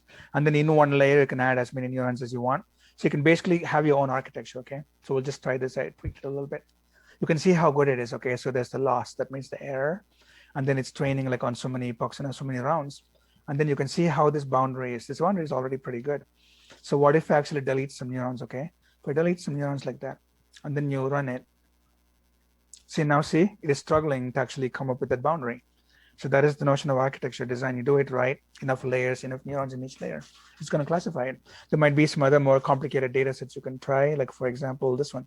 This is a pretty hellish data set, right? Because you need to basically thread through. This is probably miserably failed. So no way in heck it's going to do that. But you can now add more neurons. You can do it live. Hot swap. This keeps looping, okay? Add more neurons. And then add more layers probably. Okay, now what happened? Shut up. Yeah, exactly. It is true. TensorFlow on your browser. Okay, so I still didn't do it right. But gradually just try it, okay? It'll actually work. It's a challenge for you. You're not breaking anything. In the worst case, just go back and try it again. It's beautiful. I'll show you more cool things, okay? You can, by the way, use this TensorFlow.js in any project you want. Like meaning point your own camera at it and do face recognition. Totally works. Google actually has a project. It's called the Learnable Machine. And I'm trying to get to that. But then, the Zoom window came back for some reason. Okay, so I want to tell you more though, okay? This is good. ConvNet. Okay, so ConvNet is a pretty famous architecture. And then I won't do this, you can do it. It's going to ask for my, actually this is pre-done, sorry. In here, it's on my site, so you can grab all the JS files and look at it. There's basically a pre-trained architecture. And what that means is what neurons and what weights they have, and then what they can classify. And start feeding it some images, okay? And then it'll actually start recognize it right there. So it tells you this is the whole softmax. It added up it made all the probabilities, so they add up to 1. And frog is much higher than deer, so we're going to go with the frog. It does look like a frog to us, right? Okay. That's weird. Okay, one more time. Okay, it's not a slow browser. It's funny it said that. So now it's a bird, right? And then, it's calling the dog a bird. And there's a truck, okay? And then the poodle became a horse. You can see, right? It's like a little toy, but it kind of works. Okay. So airplane was an airplane after all. But again, remember, it's all based on what you teach it. Nothing more, nothing less. ConvNet is cool. So talk about ConvNet. Oh, no, these are the wrong links, by the way. If you want a whole course just on CNNs, there's an entire course from Stanford. You can go look at it. Learn all you want, but you will still recognize many parts of what I've told you, but in more detail. Okay, so what can smartphones do, right? This is what you can do. Like that. It's called a pocket transformer. They use a transformer architecture. And someone is saying something, I believe. Audio went away. I think it's just the video that we have. Okay, see, it's outputting a JSON, okay? So in the end, whatever you type, it's going to recognize and then output a JSON probability for actually what those words are. Look at it. Okay, so like that. Tells you, maybe it's doing some sentiment analysis. It's going to tell you, my eyes hurt, so it's alarm. So you need to see a doctor. So it's analyzing words like that. Intent, okay. So the idea is you can do things like this on your phone, pretty soon. More of these. Moving on, this is neat. All the way in Africa, in Kenya, in the middle of like a field, you have an Android smartphone, a nice juxtaposition of high tech and pretty low tech, old ways of farming. But what can you do for them? This is what you can do. Cassava is a really important crop. It provides for over 500 million Africans every day. When all other crops fail, farmers know that they can rely on their cassava plants to provide them food. There are several diseases that affect cassava, and these diseases make the fruits unedible. it is very crucial to actually control and manage these diseases. So we're trying to use machine learning to respond to those diseases. And TensorFlow is the best foundation for our solutions. The app that we've designed can diagnose multiple diseases. It's called Neuro, Swahili for light. So that's the cool part, okay? She just pulls out her phone and points it at the leaf and tells you exactly what beetle probably caused that curl and then how to fix it, like what, herbicide, the pesticide they need to spray. Can use to see their problems and find solutions. You wave your phone over the specific leaf, look at it, and if it has a symptom, but possible. So look at that. You have this problem. That's pretty neat right When you there. get a diagnosis, we have an option for you to get advice. And So you take your whole front-end design, your back-end cloud processing. So probably what the machine is doing is taking a picture, uploading that to like a local cloud, and then it does the analysis, sends it back. But it's a full loop, right? So there's something useful going on. You have a skin lesion and you don't know what it is. Is it cancer or should I go to a doctor? You can do very similar things. If your eyes are red, you can actually point it at your eye and it can give you some local diagnosis. This can be used for medical applications as well. You can even measure oxygen in your fingertips. That is what the pulse oximeters do. And then the machine learning can tell you you're low on oxygen, go to ER right now. You can do a lot of pre-processing in many fields, okay? By field, I mean many areas learn about by doing best this. management practices. The object detection that we use through TensorFlow relies upon our team annotating images. So you saw, right, the difference between like a diseased leaf and a clean leaf. Those dots are not there. And so clearly you can tell the difference. And that is what the network learns to predict. 5,000 high quality images 5,000. So that is the training data set where the hand labeled it. of different cassava diseases for this project. We use a single shot detector model on the mobile net architecture. It's able to make. So you can go Google what mobile net is, and that is exactly the architecture. So I tell you a lot, okay? But in the end, there's an Android app that the person downloaded. So we'll just keep moving on. It's neat. The whole idea is like extremely cool. Okay, so that is TensorFlow, just one of the many applications. And then this is the one that I want to, you can do it. It's going to ask me permission. I'll say no. It's going to load a pre-trained architecture, meaning what is being loaded is a big JSON file. That JSON file has weights for detecting hundreds of objects in your room, such as your fork, your nose, or your ballpoint pen, or your mouse. And then if you wave the objects, it's asking, I'm going to say no. But you do it, and it'll actually tell you right there what the object is, okay? It's very cool. Yeah, okay. So that's called YOLO. So YOLO stands for you look only once, okay? So you only look once. So tiny YOLO is a slimified version of YOLO. So these are all what are called pre-trained architectures, meaning they already know about the world to the extent that people train them. And then if you simply just run it, the weights are already done, no training, just ready to go. Those are called pre-trained architectures, okay, pre-trained models. So YOLO is one of them. Okay, so moving on. I think I'm doing fairly well on time. 15, 20 minutes behind. Okay, so this is the actual citation for the award. Those are the pioneers. So don't get me wrong, okay? So for what it is, it is pretty revolutionary because again, all these cool things I showed you are all possible. I think the objection that I have is philosophical because it is actually not what you and I do at all. But it's a stunning engineering success and they made it happen. So there it is. Okay, so that's Geoff Hinton right there. Yann LeCun. Okay. So as an example, I'll just tell you what I mean. So if you ask Yann, what is your plan for the next 10 years? Like basically 2020s, okay? He has like one answer. It is called self-supervised learning. So in self-supervised learning, it's based on video. So rather than train a network based on images, you train it based on video. And the video would be something like, all of a sudden, there's a picture, a clip of somebody throwing like a bucket of water. So water comes splashing into your frames, okay, and the water just falls on the floor. So then the idea would be that the network would learn that water can actually move, and then water eventually lands on the ground. Or somebody must have thrown the water for the water to actually fly across air and actually land on the floor. So that is called cause and effect, okay, causality, like what made something happen. So humans instinctively know all of that because we live in the world. So his big idea is static images cannot tell you what happened before or after. There's no continuity. But if you give it a video sequence, then knowing from the past is like basically data interpolation. It can then tell you in the future what's going to happen. Like say there's a ball flying towards a person. Maybe if you ask like what is going to happen, then it might tell you unless the person moves, the ball is going to hit the person, that sort of thing. But I personally find it bizarre. I find it horrible, actually. I find it weird. I don't think it'll work. So it's a waste of time. Because if it is that amazing, right? One of the worst things that happened during the pandemic all over the world was physics, chemistry, and biology labs shut down. And so students could not do science experiments, okay? If you can learn science, which is all about cause and effect, 100%, by watching videos to hell with science labs in the world. So do you think people will go for that? And if somebody learns science by watching videos, do you think they'll become a scientist? Science will come to a halt, zero, dead end. Okay, that is how dumb it is. So there you go. I think it's pretty dumb, but they're going to try it. Facebook has billions of ideas, right? Billions of dollars, that is. Here's a Turing Award. She's going to try it. But the reason, again, over and over, is there's no intelligence in data. Video is just data. Meanwhile, I want to tell you some neat things, okay, if you want to look into it. There's this notion of attention, which is, again, if you're looking at a part of the image, what part of the image are you paying attention to? Right now, as you look at the screen, you're hearing me talk. There's so many things that are in front of your eyes, but your brain naturally ignores them.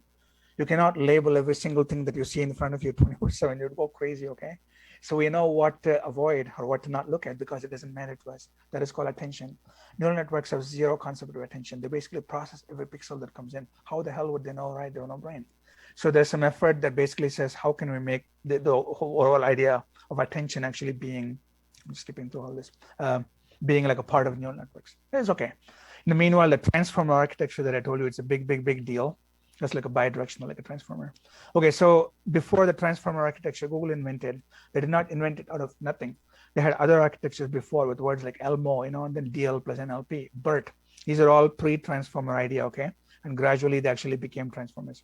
So if you want to know how transformers work, I roughly told you, it is about increased attention. Basically, you never throw any word that you recognize at all away when you recognize future words. So for basically classifying what this part of the sentence means, you would use the classification for this part, for this part, for this part, for this part.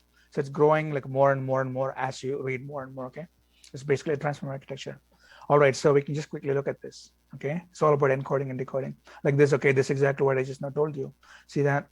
So you're basically just simply, sending your output to like more and more stages as they're being processed. See like that, then this, basically mapping like English to French, okay? So that mapping process they call attention. It's not the same attention that the brain does. One problem with the whole machine learning community, AI community as a whole, is they abuse words. They use words like attention when they have no clue what it actually means, okay? This is not the attention that human brains have at all. The word learning itself is bad because in machine learning, there's no learning at all. There's matrix multiplication. All right, so that is the notion of attention. Okay, I'm just gonna skip all of this transformers. So in the end, what happens is, like for that word, lots and lots and lots of previously, this is one of the famous problems, right? Because you say things like, well, the animal didn't cross the street because it was too close to the tire. Maybe if the animal was a cat, and then you would know that the word it means a cat, but then maybe it could also mean a car. So humans obviously get it right, okay? So the idea is then how can you use the sentence itself to get it right? Like what does the word it means, okay? I'll give you my answer. We get it correctly, if you're talking about the cat, or the car or something, not because we remember words. We don't remember words at all. Can anybody guess why we get it right? When a sentence has the word it in it, almost certainly we all know exactly what the word it means. Why? It's 0% related to language, by the way, at all. It's a big clue. Anybody can guess? How do you know what the word it means? Yes, but specifically, this is all true. But see, this is all still machine learning terminology, unfortunately, okay? I would maybe like push back on a little bit. It's simpler than all this, okay? It's something much simpler. I think one of you would say it. Right, yeah, kind of getting warm. But what do you do with all this? Our brains do something with all this. Just imagine, okay, it's pitch black. You and I are sitting next to each other, not even thinking, but you're getting, exactly. It's quite dark. I'm talking, you're listening. In your brain, you're actually picturing, okay? That is why we keep track of any darn thing that happens. Same thing when you read a book. You picture Harry Potter in your head. So no wonder words make sense to you. Here, sadly, there's no picturing at all.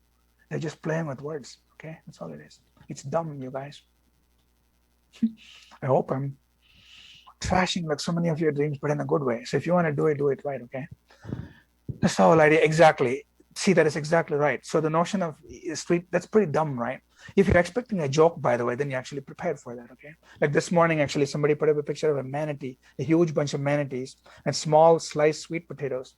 And they said, they both look identical, manatee and a sweet potato. So how nice is it that manatees are being fed sliced sweet potatoes?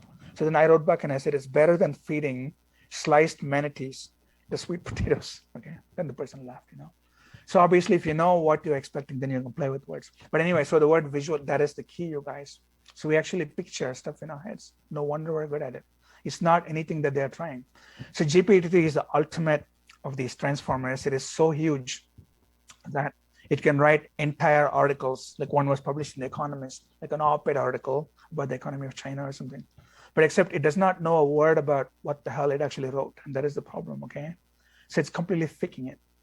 Okay, so you can read about GPT-3, like all of this. And it is good. GPT-3 is what makes SQL queries also possible, because you train it on like a whole bunch of word SQL problems, like find the highest salary and the actual SQL command for that. Select something from what. And gradually it'll find the association and actually spit out SQL. It doesn't mean it turned into a machine learning scientist or something, right? Just simply patterns. So GPT-3 is able to make jokes, but it has no idea what it says. It appears funny to us because we desperately try to find meaning in what GPT spits out. It is doing a word association. That's really all I'm going to tell you. So whatever GPT says, it is not even saying. It is using statistics to actually predict what the next word is going to be. Over and over and over, same thing. Call this. Do science fiction, can do this. That's like you're asking Siri, will you marry me? She goes, oh, I'm so flattered, but no. She has no idea what the hell any of that means. Okay, somebody typed it up and she's just saying it. It's not even a she. People don't know that though, so then they get pretty crazy about all this and going, oh my God, look, it's going to take over the world, okay? So transformer poetry, okay? So just Robert Frost made it's one of my most favorite poems in the world, okay? And then, but that's actually not what he said though. Yeah, it can basically take it and do like crazy things, I guess. Then you can call it computer-generated poetry. Back in the 80s, so long time ago, there's something called Racter, and then it was the exact same thing. It made poems. And then it's published in a book called The Policeman's Beard is Half Constricted. These ideas are not new at all. They're like 20, 30 years old. Read it. Racter is a schizophrenic, paranoid personality, multiple personality thingy. Meaning you say the word cat, it'll talk for an hour about cats, okay? Just simply it's like an encyclopedia, spits things out. 84. Wow. So I'm not impressed. I've seen this movie before. And I know why it's fake. Okay. Transfer learning is when your network is pretty much learned a bunch of weights. You know that if you start with those, not with random numbers, you can learn some slightly different weights. That is called transfer learning. Not a bad idea, right? Because if you know what cars look like, maybe you can teach it to identify what trucks look like. You don't have to start from scratch. Use the network, meaning use the weights you already have, because the new classes are not that different from existing classes. So yeah, surely it's a good idea. Okay, so moving on. If you know one food category, it can learn other food category. Right, so people are also, this again going back to attention, okay? So how do we humans know to only look at the salient parts of what is in front of us and then ignore the rest? We literally tune noise out because you'll go crazy if you listen to every single noise. You can do that with machine learning. You're trying to do that in machine learning. That's what this is. So how do you make the thing, process attention? But again, because it is not used, it's not using real world actual bodies, it is not that great. In the meanwhile, like this, okay, so in this image, it's going to say that's person, 99%, there's a laptop. It's getting all this right, okay? But then you change one little thing, and then stuff can actually go like horribly wrong. That's what this is about, okay? Like just like that. So then this person is saying you should only look at the things that are salient to you. Humans do it because, wow. Haha. Munsu, if you're in front of me, I would shake your hand, give you a high five, and probably hug you. Well, I'll just answer it. You probably read my mind, okay? Because I think it's everything. I think it's probably like close to 100% of everything. And it's ignored 100%. It's interesting you brought that up, but I'll say more. Okay, so in the meanwhile though, this is cool where you can take differential equations, okay, good old calculus, and use it to create much better training where the weight updates are much more continuous in terms of phase space, meaning you plot the latent space axis. And then it looks like classic neural networks are lower quality compared to a much better, talking and calling at the same time. I want to find the PDF, okay, just show you. Okay, this is a very good idea. It's a better architecture. if you build neurons using these differential equation architectures, so that the training is much more continuous and the weight updates are nicer, the convergence is faster, all of the above. It's the difference between this kind of backpropagation where every stage gives you this increment versus a much smoother flow. Okay, so you can go read the stuff right now. It is classic calculus. It is so cool. Okay, just simply like Taylor series expansion, things like that.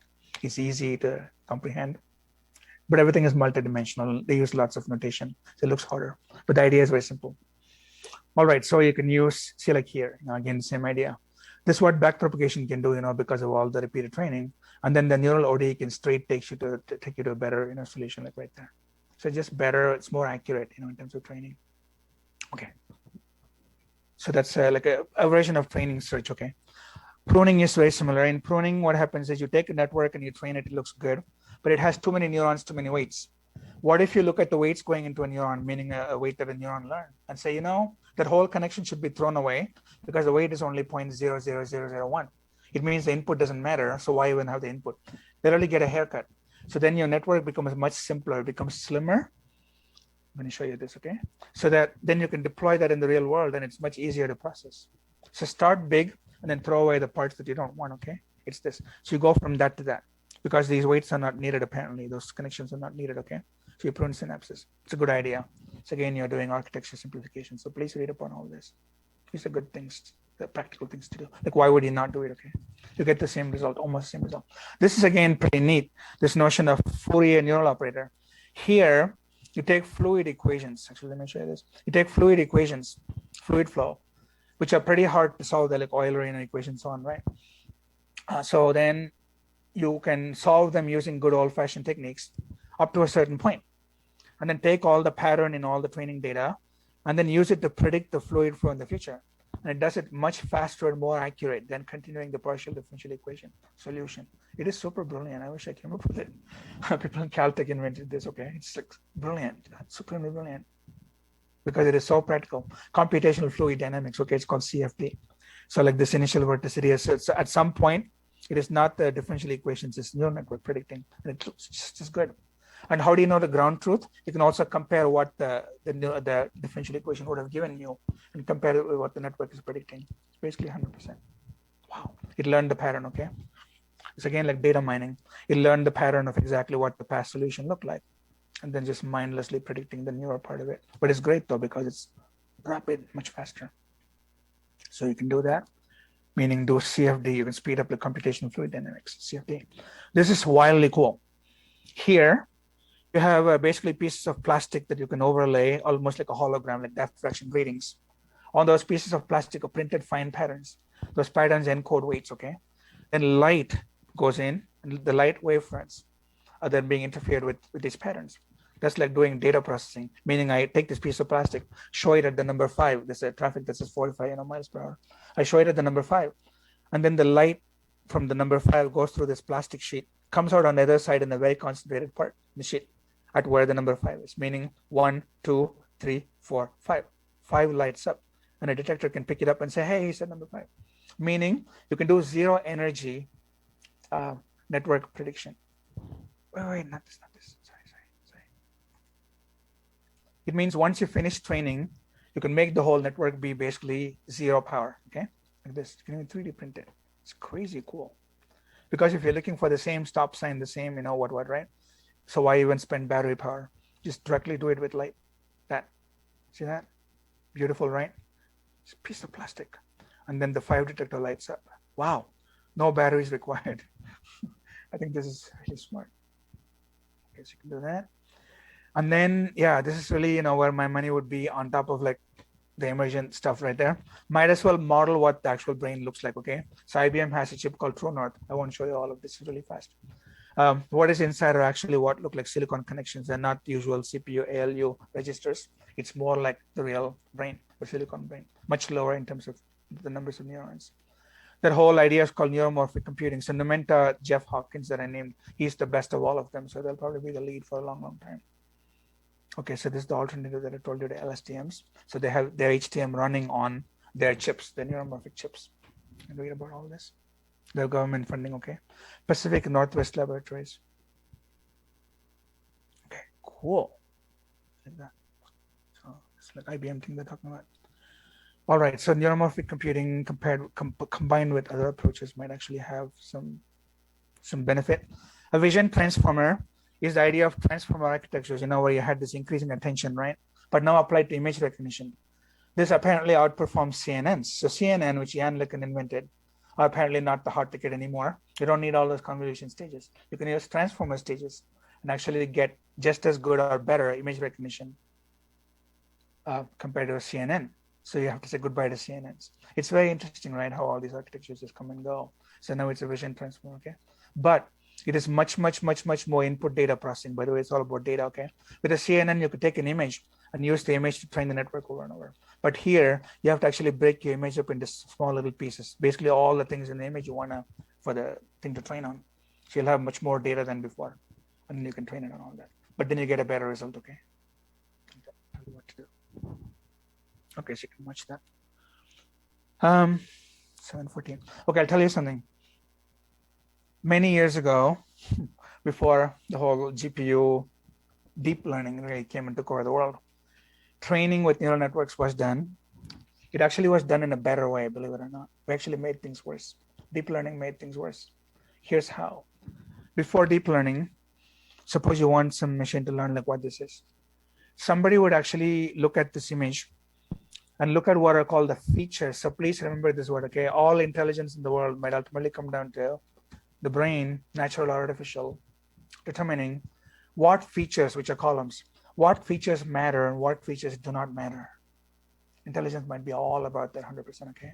Okay, so when I look at this, right, I don't care about the cloud. I'm going to say, wow, what a pretty church. I probably don't even think about this. And then I might say, it's European architecture because Europeans like to repeat windows like that. And then I can say, wow, this looks like Portuguese because a Gothic church would have like a more sharp, pointy, like top, right? I can say a lot. In other words, I'm looking for very specific parts of the image. It's not about pixels, okay? It is what the pixels are actually showing me. That is how we used to actually train networks. And that worked really well. What I mean by that is an apple, I would look at an apple and say its diameter is 5 inches, its color is like dark red, and on and on. So all our data, or table data, consisted of columns, features that we humans labeled, came up with, first of all, features, and then the data for it. The network worked beautifully. Deep learning, convolution, all that came along, Jan LeCun, they all came along and said, wow, what a horrible idea. It's so slow, it is never scalable. Images are the answer. We'll just blindly, blast, like a sledgehammer. We'll blast the whole thing with images and then it'll take over. But it never happened. Because now we have a new problem, which is we don't know what the hell they're learning. The whole latent space problem. So we create an artificial problem and then made the problem worse by trying to say explainable AI. So in my mind, again, I'll just say this, it's a bad idea. We should have never given up on features at all. We throw away features. Instead we said just raw data should be fine. And apparently that's not that great. So too bad. Okay. So this goes back to basically the features, okay? This is also another bad idea. So there's someone called Gary Marcus, okay? He's like a cognitive scientist. His I guess plan for the entire 2020s is to combine two bad ideas. One, the machine learning idea, it's all about data. The other one is the symbolic rule idea, which is all about common sense. So neurosymbolic computing is literally using rules to actually augment what the training does and vice versa, okay? Yeah, it's going to give you more accurate results, there's no doubt at all, okay? But it's not really the solution. Like intelligence will not emerge from it, okay? I'll actually not show you this. I'll show you neurosymbolic integration, neurosymbolic Gary Marcus to show it to you. Okay, Gary Marcus. Yeah. So sorry, I'm slamming, all these people, right? I don't have any malice towards them. I don't hate any of them, but I just have strong opinions because I've seen it for like too long to basically be able to tell you what is going to work. Okay, so this is like, quite recent last year, right? It's basically the plan for the decade, okay? Okay, so hybrid knowledge-driven reason-based approach, centered on cognitive models, all this. Okay, so it is obviously more robust than what is possible. So what he's saying is, say you identify like a parachute all of a sudden in the middle of the road, okay? So there was a photograph of a parachute. But then you can go in your knowledge graph and actually look at the parachute and say, parachutes usually belong with pilots, and pilots usually land in open areas. So if there's a parachute in the middle of the road, it probably means something is wrong. Maybe we should call 911. So the idea is you would know a little bit more than just labeling, because the knowledge graph tells you a little bit more. That's the idea, okay? But I don't think human intelligence works like the way that. Like, for example, this one. This is actually very bad, by the way. This is actually horrible. Look at that. See what happened. If there's a school bus, a poor little school bus, the school bus is straight up. Then the network says, wow, 100% school bus, because school buses look yellow. Sadly, there appears to have been an accident. There was some snow, and the bus fell sideways. Hopefully the kids are okay. But then snow plows that push snow look exactly like this, right? So the algorithm thinks that it is a 92% snow plow. Completely wrong, okay? So he's thinking that a graph network would have fixed it, because a graph network would tell you, wow, things that are yellow usually are a school bus. Are you sure it's not a school bus? Stuff like that. But I think it's still like a bad idea. Don't tell anybody. Okay, so that's the whole plan about how we combine neural networks and symbolic, okay? I'm willing to find out what happens. In the meanwhile, Geoff Hinton is back. He took lots and lots of things that have been failing in many different ways and combined all of them. This is a brand new idea, I think less than 2 months old. It's called GLOM, okay? So in GLOM, there's a little bit of everything. There's neurosymbolic computing, there's his favorite capsule network, and God knows what else is probably backpropagation. So this is quite recent, April 21. I tell you, hot off the press things. I don't think I have the subscription. Okay, so you see at the top, right, just tells you it's my current best bet about how things fit together. Here's an archive paper that you can go and read. I don't know. I don't think we should go on combining bad ideas and hopefully somehow and hope that they'll get better. I don't think they will. We need to radically start over, okay? Okay, so to finish all this up, look at this. So I'm keeping an eye on this. Should take a break also. Go till 8:20, obviously. Tell you about tools. So if you combine all this and you say, wow, what are people doing in the world these days? I want to say some are focused on better architecture. This is a practical thing to do. If you're going to be stuck with neural networks, you might as well do it, okay? So they're trying to improve transformers by making vision transformers. They're trying many GAN variations. They're trying neuromorphic hardware. They're definitely doing also, this is a research level architecture. Neurosymbolic integration, which is not that great. It's also not great. But these are practical things that do work, okay? So on one level. And then people are also doing tuning and search, which is at a more implementation level. I'm going to have a KRS library, and I'm going to write a network. How dense should the network be? I might as well make it as pruned as possible so it can run faster. Neural architecture search, or AutoML, find me the best hyperparameters for my network. Maybe do NAS first and then do auto tuning on it. So these are just practical things that an ML engineer would do. Speaking of, where are you going to deploy it? You want to find chips that can accelerate things that can low power on your phone, and then this pruning is related. And then you deploy that on the edge, again, things like the Intel, the thing that I showed you, or optical processing where there's zero power. So these are all useful things, okay? And then others are focused on having GANs do new things. Also, by the way, this just fun thing called this Airbnb does not exist, okay? And this one combines, this Airbnb, this one combines text, meaning it makes up its own text, like a hotel listing. It also makes up an image out of nothing. So when you see an image, where is it? Okay, this rental does not exist. That picture is completely fake. And so is this description completely fake. It's funny, right? Yeah, just make like endless combination of spaces that don't exist in the world. Completely fake. Yeah. It's quite good. It's a little blurry, but gradually it'll fix it. Yeah. So that is the notion of just saying what else can GANs do. Some are fun, but some are more serious. Maybe you can generate art with it. And then neural ODEs is the one where you do like computational fluid dynamics and solve it better than the partial differential equations. Okay, cool. The Navier-Stokes equations, right? Those are pretty slow to solve. At DreamWorks, we had like water software that actually would do Navier-Stokes. But maybe we can now switch to neural ODEs. It's the same thing, but faster. So why would you not use it? It's my world, so I'll show you this. Not neural ODE, it's not actually even the real partial deal, but you can use fake physics and do what's called fluid simulation, okay? Yeah, Maya fluid, and then architecture. Okay. I'll just say Maya fluid. This is fake fluid, okay? So this here, right? This is entirely fake. There's zero fluid dynamics, zero particles, zero anything, but you can make it look supremely good. Why am I showing that? So this entirely fake, okay? Turbulence is one of the hardest things in the world to compute, extremely hard. You need supercomputers for proper turbulence, like weather simulation. But here is doing turbulence in real time. The guy can actually spin it because it is fake, okay? See that? Just hit play. So you can do fake fluids is what I'm saying. So the Hollywood community might not be all that impressed with, the neural ODEs, but the actual fluid dynamics people would be. Like an actual aeronautics engineer would think it is pretty cool. Okay, moving on though, I've done all this, I believe. Yes, so next slide. The race for AI is absolutely out there. So US wants to be the top leader because so many things, oh my God, so many things are invented here, right? But so does China. So China says, hey, we want to actually, take the lead. And so that is actually a very cool race between these, two big superpowers. Show you that. Okay. Pick one of those. Pick that. Let's go there. Okay, that. Any one of them, where the page was not lost, okay? Okay, so you can go read that afterwards, but there it is. Just basically like a government thing, I would not take this too seriously, by the way. Somebody just was probably paid to write this. But then the other one is actually the real one written by industry. So this one is better, actually. Okay. So Intel and others. See US national strategy. You should read it, okay, if you're interested. It's cool because they really tell you how US could lose the lead on this.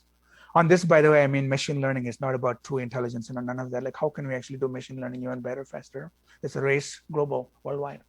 Okay, so then here they give you good plans. Hopefully, the Biden administration is able to listen to all of this. Otherwise, they're just good ideas that nobody cares about. Hopefully we care. There's a new science office. China, like I said, says, in like, I don't know, the year 2030, I think it'll probably tell you, 2030. They want to be the leader. Invest again billions of dollars, right? Just look at that. They want to do like all kinds of things. But what is at the heart of it is still good old weight training, okay? Good weight training. It's not any other kind of AI. So China has its own, AI companies that do like self-driving cars, right? They're pretty neat. They're just like the US companies. There's deep learning, same idea over and over. Classification, use it for retail. Use it for education. They actually want individual learning paths for every, Chinese kid in a classroom, because it can know, the machine can know what you're good at, what you're bad at, and keep on grilling you on things that you're bad at, and then reward you for the things that you're good at. And so every single student can have their own learning path. No teacher in the world is going to be that patient to do that, right? It's actually called Squirrel AI, okay? So in China, that company is called Squirrel AI. Someone from CMU, I think, helped them start that. Let's see if this quickly comes up. As I'll tell you. Okay, so if this comes up in the future, I'll skip it, okay? Our unique starting point of learning. So it is impossible to improve performance with the traditional method of linear teaching. We all know that there is only one special grade senior teacher in 10,000 ones. However, all students want to attend outstanding schools and receive knowledge weaknesses.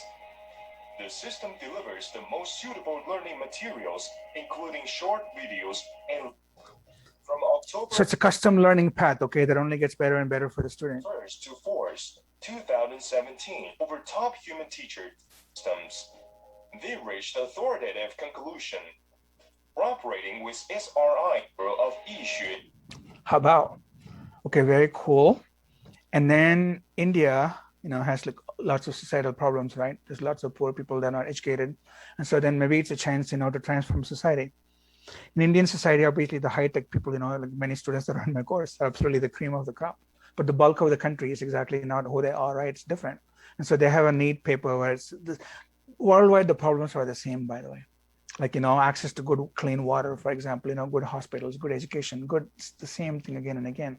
So it's neat, again, less pollution, smart city infrastructure over and over. So you can then read like what, India has to say about this. And they're also on their way to making, hopefully, some of this come true. European Union, 21 countries, all of them said, hey, we need a strategy as well. I told you this is worldwide. It's like that big. Read about it. It's a big white paper somewhere, like that plan right there. Yeah, again, massive amounts of money because they all want to do this. And then the PBS documentary that I actually gave you earlier, right? That's so neat. Just please watch the entire thing. It's great between like, US and China. And then maybe we'll take a break at 7:30, okay? I promise, 3 minutes. Problems, right? So one problem is because it's all data-based. If the data had bad biases in it, meaning it's not properly sampled data. For example, drug crimes, okay? Supposing you go to many jails and you see, how many white people, how many black people, what their drug offenses are, what kind of punishments they got. Then you might get this fake kind of a skewed data that says automatically if you're a white person, you're caught with drugs, illegal drugs. You get a pretty simple slap on the wrist kind of punishment. If you're a black person, the punishment is 10 times worse, probably like jail for life, okay? Like 3 strikes on you out. Sadly, this might have been the way, sentencing was done in the past. And so then the data is learned exactly like that. So then the idea is like an AI judge in the future, some police department might say, what punishment should we recommend for this criminal? And then the AI turns quite racist. In other words, it becomes a stereotypical thing that simply spits out what you gave it, which is, wow, black person, lock him up, you know? So you don't blame the algorithm. It's just simply doing its weight, learn the weights, okay?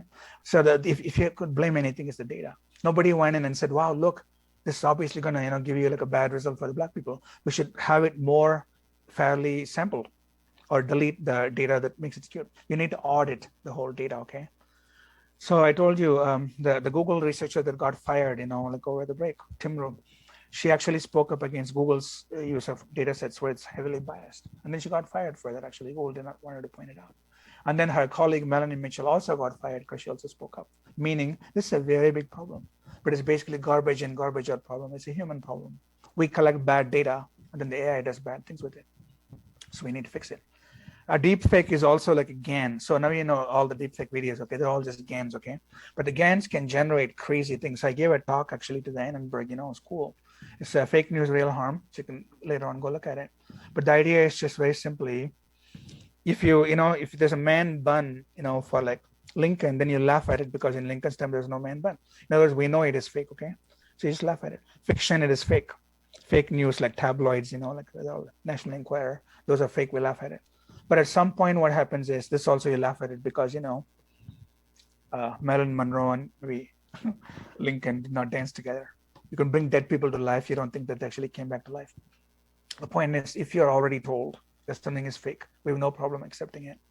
But the danger is when somebody does not tell you it is fake, then the exact opposite happens. It becomes horrible, okay? If you already know the intent, you laugh at it. But the dark side is you make fake videos of Trump saying something like, it's time for another insurrection. So how about everybody join me in, like at the Capitol again at the end of April, except he never said it. Then all kinds of people that did the things on January 6th would go back to Washington, D.C. The same thing would happen again, right? But that is so easy to make Trump say that. It's horrible, okay? It's very easy. So that is a notion of deception, okay? It's a whole Russian deception manual actually out there. Deception, which means, so disinformation, oh my God, sorry, I'll fix it. Disinformation is not the same as misinformation. Misinformation is I tell you something wrong. Disinformation is I purposely tell you something wrong. I mislead you because I want to harm you. Why don't we take a break, come back at 7:36, and then I can tell you more about this, okay? So the idea is here, you're using like GANs for generating stuff, but they can actually like mislead. They're not just funny anymore. So back in 5 minutes, all right, 7:36. Bye, 7:36. Break time. There.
Yoo-hoo.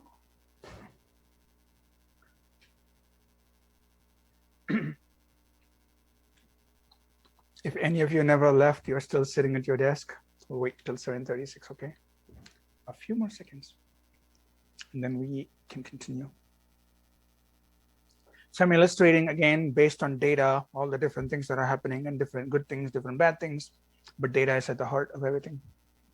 Cool. So 7:36, we can keep going. You can use GANs to generate tweets. All you need is just some past data from existing tweets. You can go to every tweet that Elon Musk, for example, ever put out. This one is GPT-2 before GPT-3, by the way. So now you can do even better.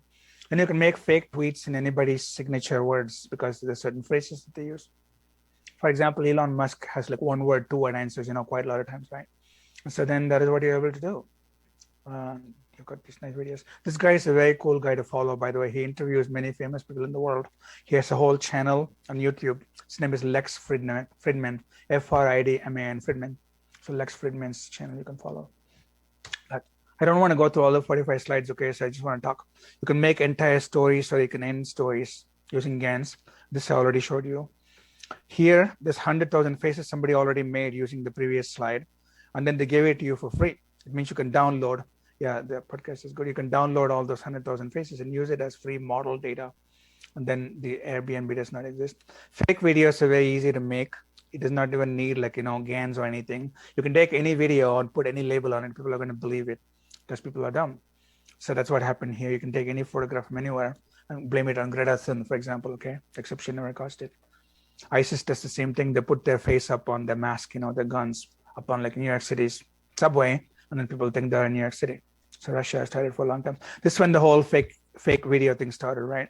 So I'll just play a few seconds, just for the record. What it is you can analyze somebody's face and then how it moves and use GAN to basically transfer exactly the mouth movement, face movement onto any other mesh and render it. And so that way you can transfer from one video to another video or from one video to another still the motion. Meaning I can have Obama talking and my photograph, and then you can make me say exactly the same thing that he said. You can make me shake my head. We're entering an era in which our enemies can make it look like anyone is saying anything at any point in time, even if they would never say those things. So, for instance, they could have me say things like, I don't know, Killmonger was right, or Ben Carson is in the sunken place, or how about this? Simply, President Trump is a total and complete dipshit. Now, see, I would never say these things, at least not in a public address, but someone else would. Someone like Jordan Peele. This is a dangerous time. Moving forward, we need to be more vigilant with what we trust from the internet. It's a time when we need to rely on trusted news sources. So George Floyd, right? There were so many videos, right, from many different angles, and the jury considered it over and over, as gut-wrenching as it was, but video evidence. So what we're saying is, in the near future, video might not actually be evidence at all, because somebody might say it is fake video, and no one can tell the difference. The fake videos are getting so good that even experts are not able to tell. So that's a pretty scary thing that we're in this world. Right. Yeah, that's almost a given, actually, okay, that you can actually mimic anybody, including the audio, by the way. So it's not just video, but even the audio. You can even type text and have the text be said in somebody's tone. You only need 8 seconds of somebody's audio to completely capture how they say certain things. I have some links coming up. In China, this app came and went because the Chinese government basically banned it. So Zhao, just one single frame that you can capture using a screenshot from any favorite soap opera. And then you can then put your face on it, right? And then you can be that actor or actress. Just crazy, okay? And so obviously teens started doing it, right? It's a good idea. But it's also very dangerous. You can make a Chinese Communist Party official say some crazy things. So then that is why they quickly banned it and then it went away. Yeah, I'm going to tell you, it is a cops and, like a robbers kind of a game, right? Because they publish exactly how they detect it because, everybody has to implement that. So then the bad guys would actually then train their generators to actually avoid that. So it's basically the whole GANs being run over and over so that every time there's like a new challenge that can be met. I personally think that the cat's out of the bag. It'll never be contained, meaning the game is over. Okay, so latex, fakery, and all this, right? Fake video, by the way, was sadly porn related because, some idiot guy, who probably did not, get sex from his girlfriend. Took a picture of her, right, or photographs of her, and put her in like porn people's bodies, and made a whole subreddit out of it. And everybody else said, "Wow, what a cool idea! Where's the software?" That is how it took off. Lyrebird is the one that actually creates audio, and it is pretty amazing. You can type something, and then you can actually make it say it. Okay, 8 seconds is all it needs for training data. So these are supremely fascinating. Yeah, see, like that, if somebody said something incorrect, right, just type it, like what they should have said. It'll fix the audio. Okay.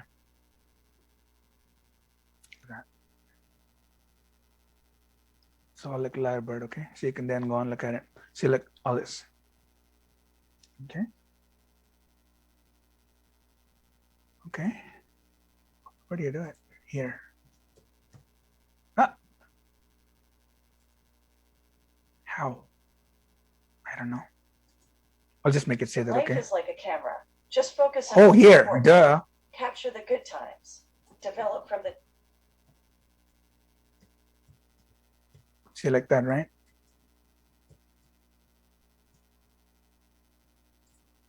OMG ridiculous. Not bad, right? OMG ridiculous. Okay. So, you know, and gets better over time. Remember, nothing gets worse, okay? It just gets better and better and better. And then you can do lip syncing. Again, you can take somebody who said something, but then make them say entirely something different just by typing it. Just type. Wow. These are good for movies. You know, you can dub them in like foreign languages, right? From one image, able to make videos. People even took Mona Lisa. You can even take a painting and actually make like, you know, videos out of it. It is just crazy. So again, GAN, okay, that's what adversarial learning is. So over and over, same idea. Even cartoons, you know, even anime can become people. Okay. We present a system that can learn realistic talking head models. Notably, learning of a new head model requires just a handful of images. In this example, the model was learned from 8 frames. Once Okay. a talking head model was learned, So then you can go and like play all that. Okay, there's like a lot in there. And just moving on though. Okay, so this all came from my world of computer graphics in the 90s. You know, we did all this. And so USC actually has, you know, a little bit of say in this. Yeah, right. So yes and no though, because animation is still a pure art form where the people think this is all fake. But gradually, I think, you know, that game would be over, meaning it's much cheaper to do it like this. So eventually, but not yet. It will be done this way. So these are the 2 people actually that I know, and they're my graphics colleagues at USC, who actually gave, you know, some other background CG to the world, where you can do like face, you know, retargeting and so on, relighting. Yeah, so computer graphics is a lot to do with it. But then machine learning pretty much took it over, okay? That's what all this is. So everything that I've talked about so far, AI, GANs mostly, so like that, okay? Now, these things I've told you before. This is for a different audience, so that's why I'm saying, like, you're seeing all this again. You write entire research papers that can actually be published in a philosophy magazine. This is so ridiculous, okay? There are certain pretty pretentious philosophy journals in, like, you know, social science circles where people actually, real people, write articles like this. Modernism and the Works of Burroughs, okay? Every word. You read this, like, WTF does it mean? Why did they write that? But that is considered great academic prose. And maybe they get promoted for this. Deconstructivist desemantism, look at that, right? But except if you refresh it, you'll get new articles every single time. People have done studies where they submit this to magazines, actual journals, and then they get accepted. And they call the editors on it and go, what the hell, what are you guys doing? So you can actually generate like realistic looking stuff, right? Yeah, that's what I meant a little while ago. Yeah, video evidence, you know, if it goes away, then we have nothing to hold on to. That's pretty bad. All right. So then fake videos, you know, so I told you detecting is hard. So Microsoft, Facebook, they all have competitions, okay, where they pay people to actually come up with techniques because, you know, they all want to beat it. But I believe that it can never be beaten. So there's a lot more. I'm not going to go into all this. More crowdsource, like I just told you. It's a challenge, you know, you can get money for it. Ultimately, this is just social media, you know. The reason why this all like so easily spread is because we never paused to think, could it possibly be true? We want to be the first one to break the news, right? Oh, look, you know, I broke this. Okay, so then I'm just going to go on and on.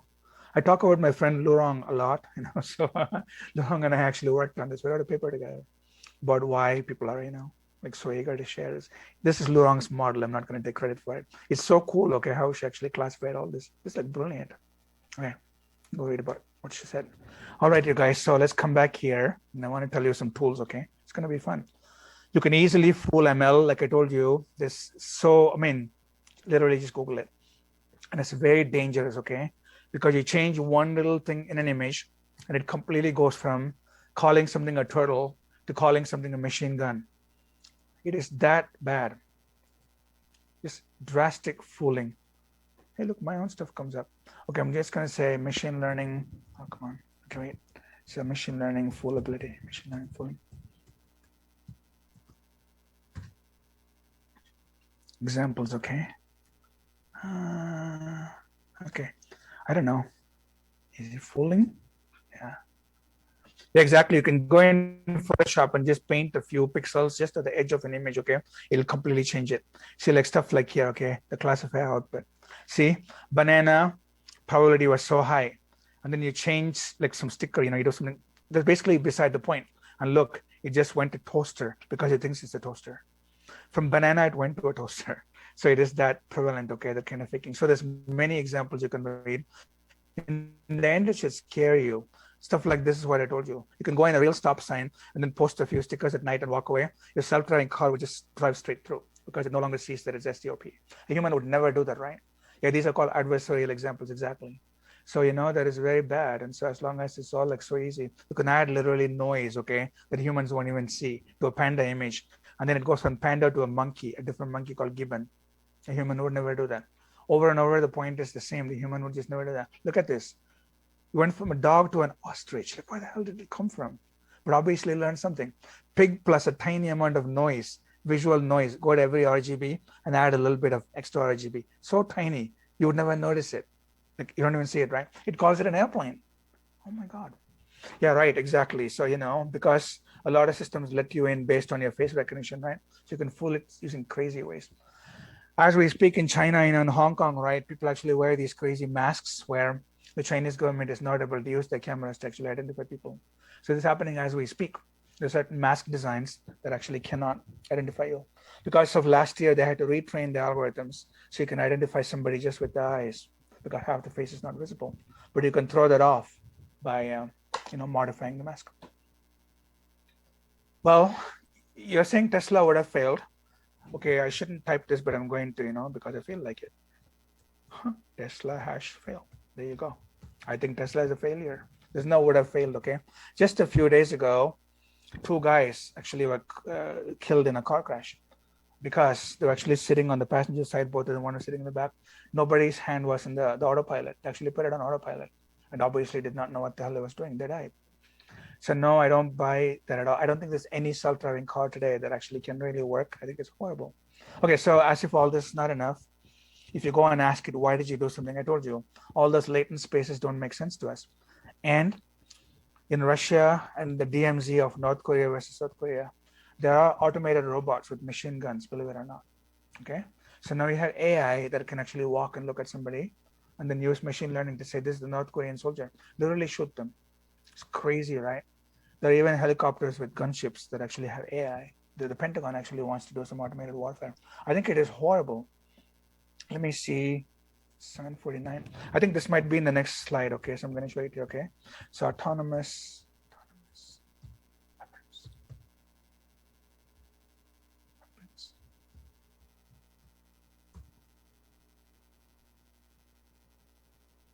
This one, future of life.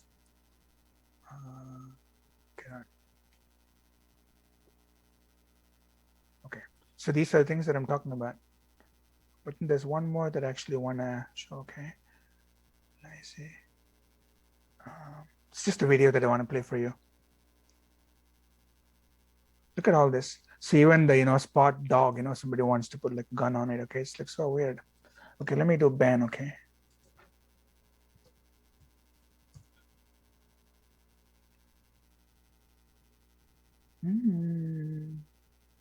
Okay. I'll probably find the link. It's funny that it's not coming up, but okay. Weird. I'll quickly go to videos and then if not, we'll move on to what I had to say, okay? Stop killer robots, IEEE, NY Times, researchers, feature, okay, all this, killer robots. Okay, so this might actually be it, at least a part of it, okay? Okay. So we'll watch a little bit of this. Not that even. This one. Yeah. Okay, so let's watch some of this. Customer pilots directed almost 3,000 precision strikes last year. We're super proud of it. It allows you to separate the bad guys from the good. It's a big deal. But we have something much bigger.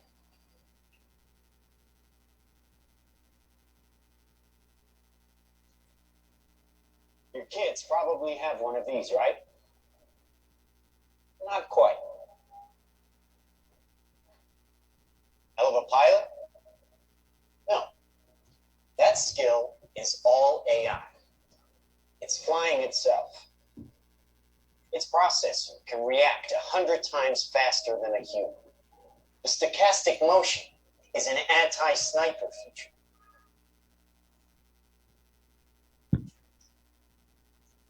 Just like any mobile device these days, it has cameras and sensors, and just like your phones and social media apps, it does facial recognition.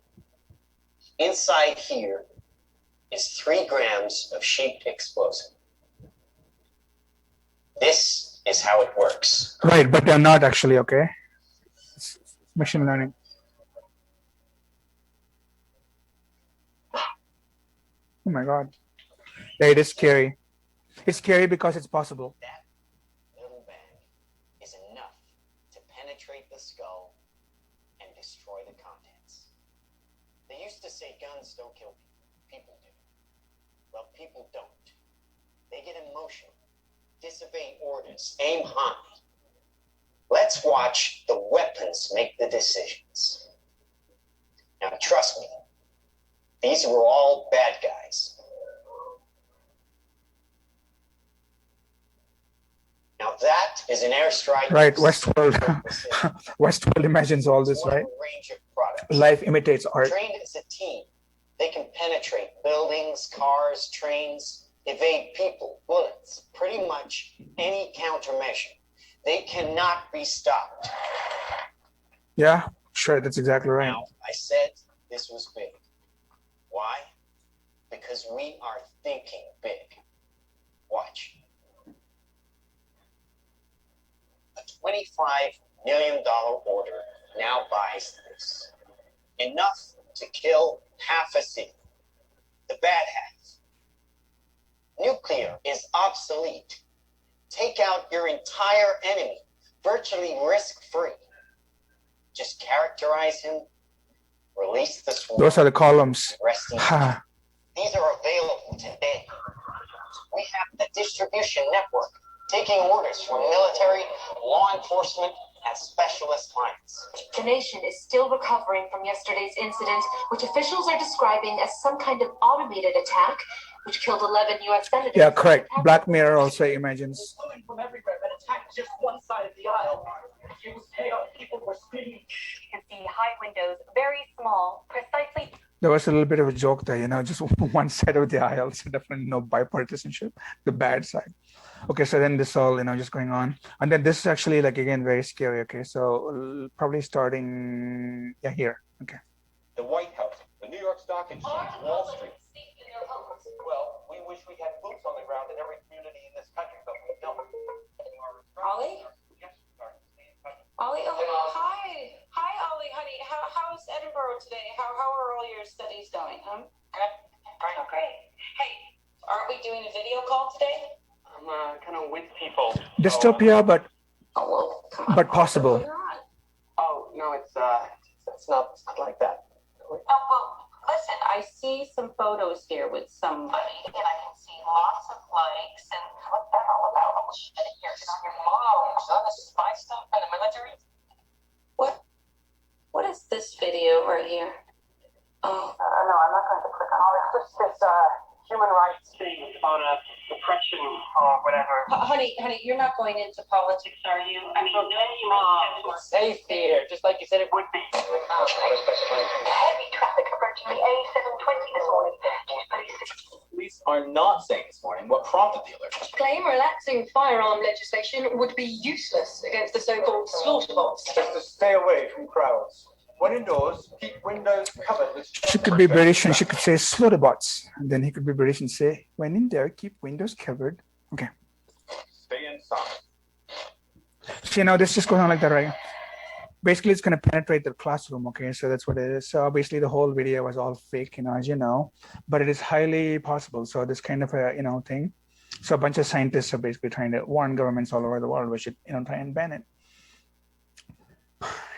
I don't think you can protect anything at all. There's a whole swarm of them, right? So even if some of them sacrifice themselves, the rest would get in. They're almost like angry bees, okay? So when you have a swarm of bees, you cannot stop the whole swarm at all. Okay, I want to move on and show you some things. Okay, that is all unchecked power, okay? So if we're not careful, then they will actually become reality. So then I'm going to tell you about tools. Maybe we'll take a little break and talk about tools after that. All right, so these are all people's names, okay? You can Google every one of them. I'll just do only one of them, Kola, okay? So he has a blog where very carefully all the machine learning concepts are all explained. So I give you like a pretty high level overview of like lots and lots of things, right? So I'll just show you the whole blog. Very wonderfully written post, like every single one of them, beautifully illustrated even. So just tells you. Let's go to a new blog then. Okay. So every concept that you want, you can go and educate yourself, right? There's just a lot.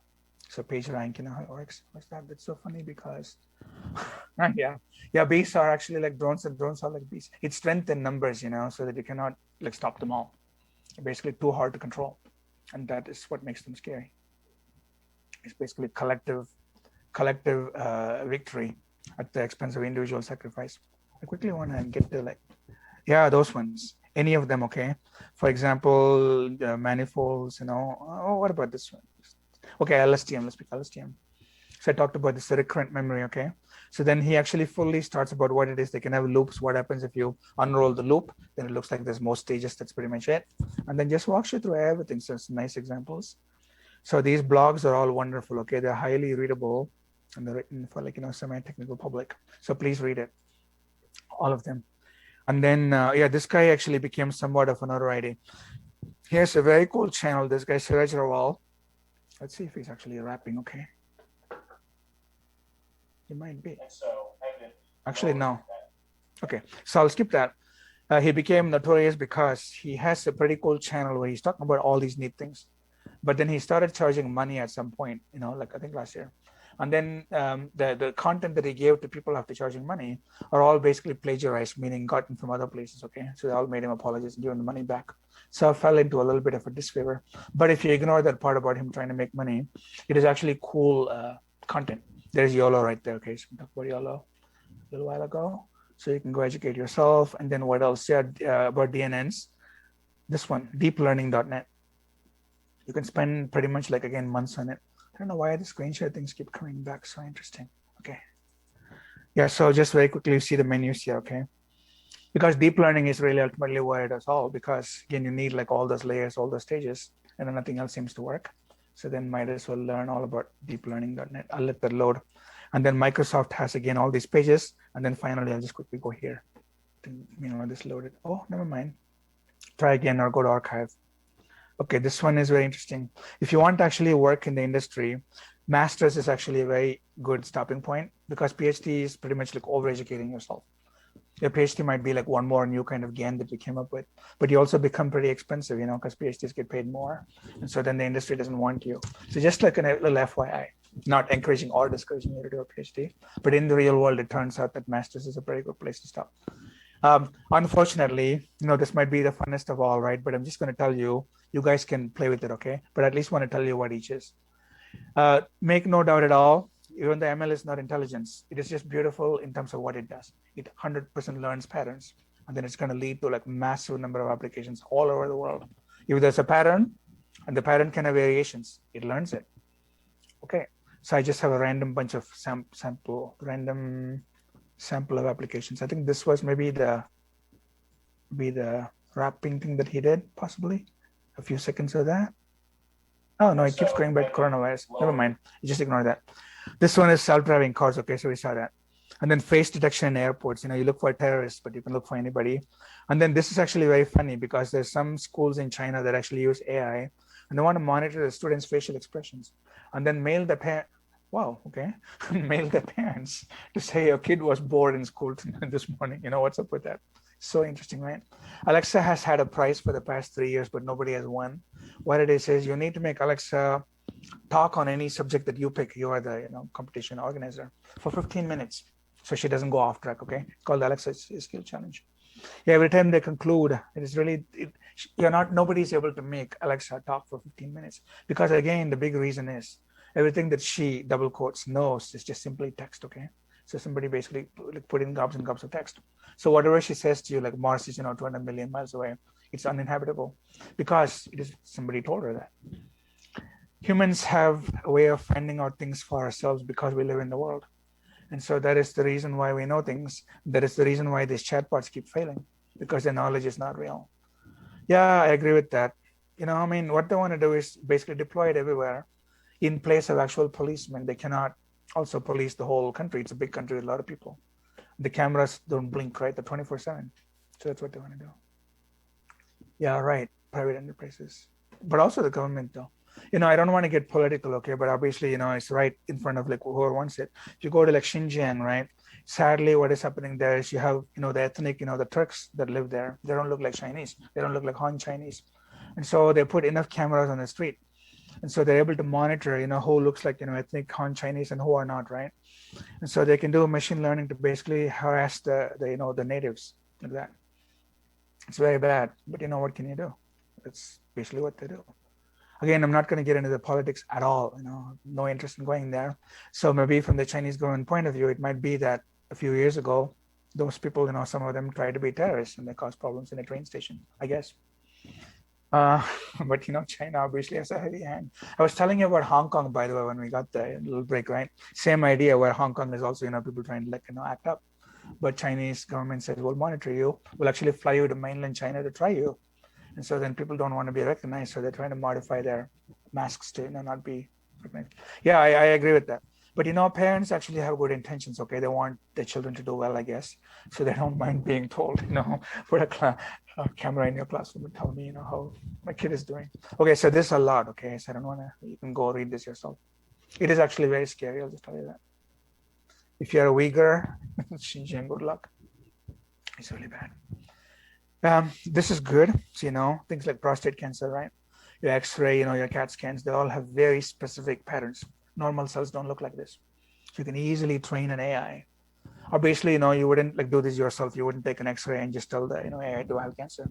But in places where specialist doctors don't exist, some younger junior doctors, as a preliminary step that says, I'm 100% sure you don't have cancer, you can do that. If they do have cancer, then they can call in like a doctor, okay? But that again is marking up all of these manually. It's called labeling between good tissue and bad tissue, and then making it learn the difference. So again, patterns, okay? Anything in the world that has a pattern, you can learn it. This is very cool. American Sign Language, obviously there's a visual pattern. And so then you can actually make the machine learn it. Then you are signing and then it's basically speaking or typing the text out of it. I want to show you. You can use TensorFlow for all this, okay? It's so easy. See that? So that's the training. I'll tell you.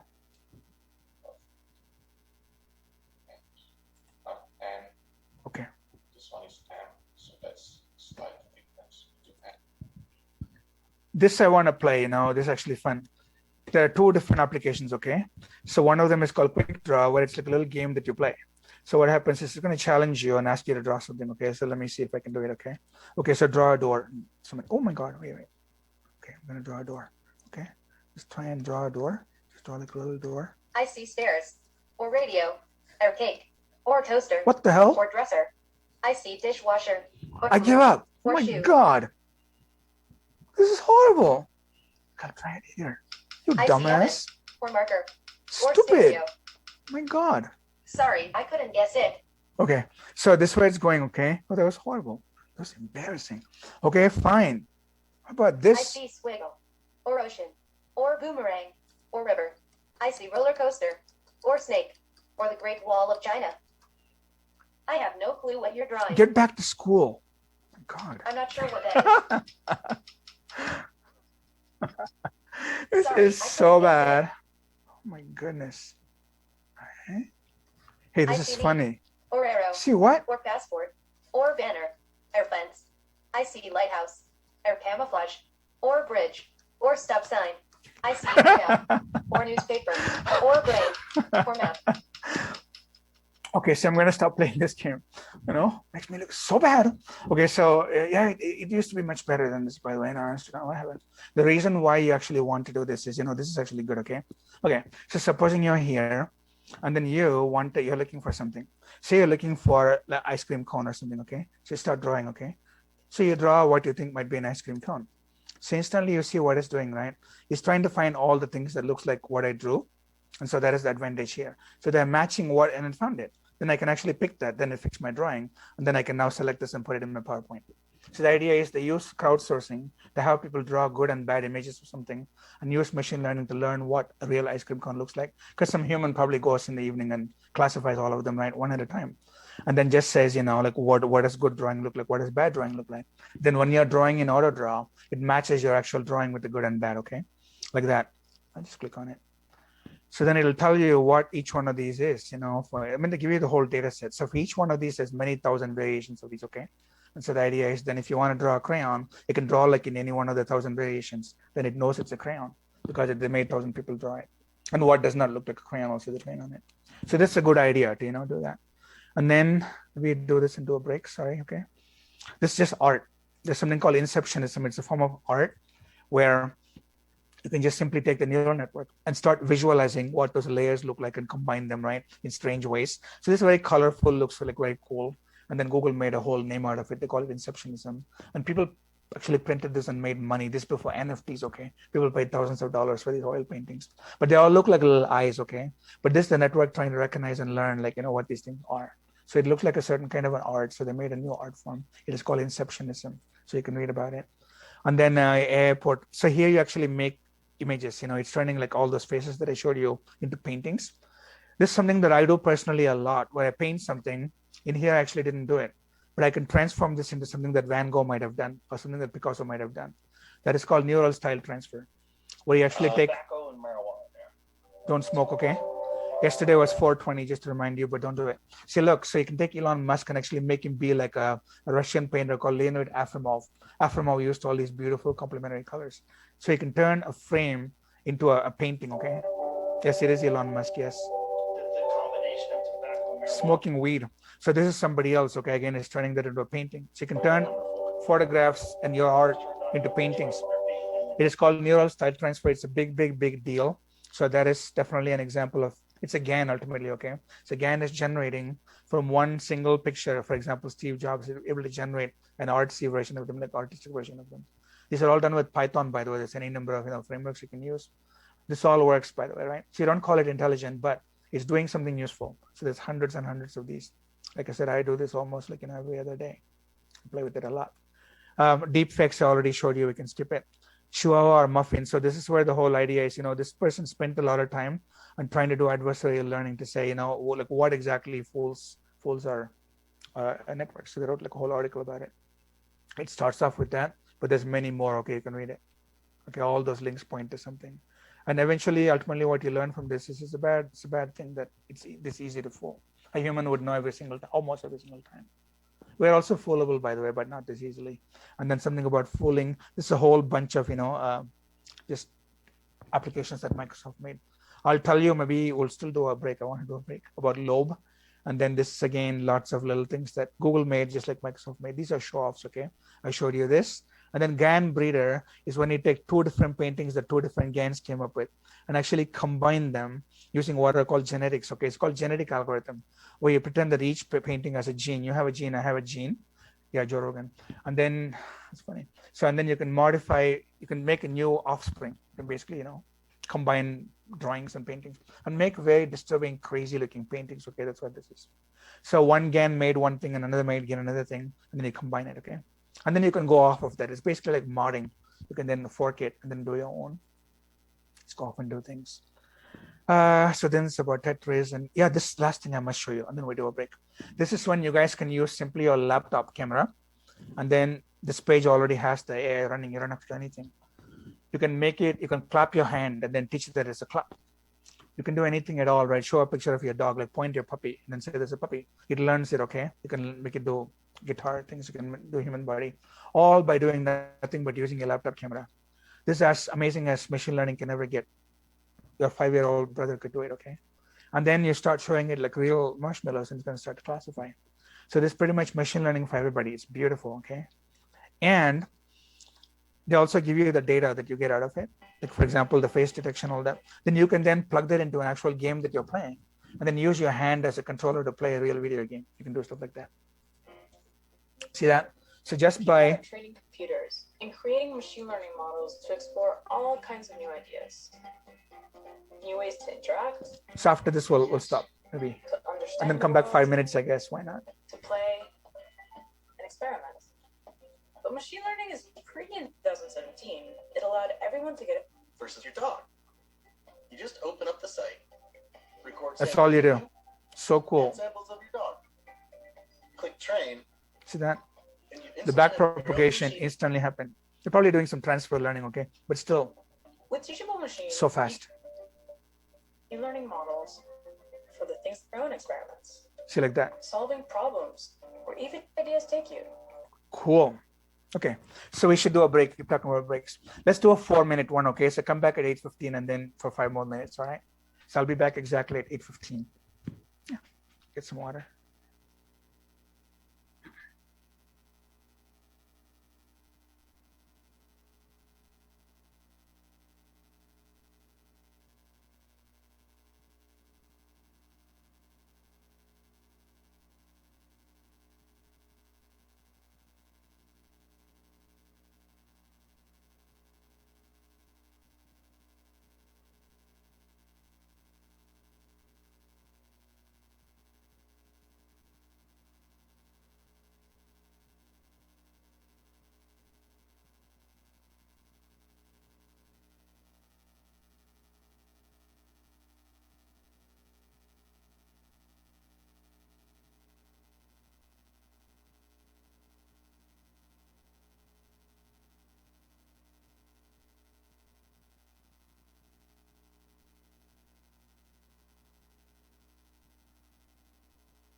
Back.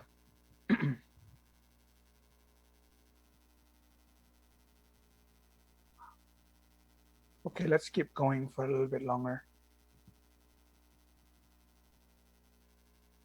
All right, so what's happening is teaching machine is actually pretty cool. And those were the last set of applications that I wanted to show you. All right, so, it's like covered like a lot of territory, right, at a pretty high level, but you still, if you did not know, enough about machine learning, you get the diversity of all the different things that are possible. But practically every slide relies on data. So that is where MapReduce, JSON, all of that comes in, because you need to train massive amounts of data. A lot of training can actually be done in parallel. And then you can also do like detection in parallel and so forth, okay? So it's basically data-driven AI.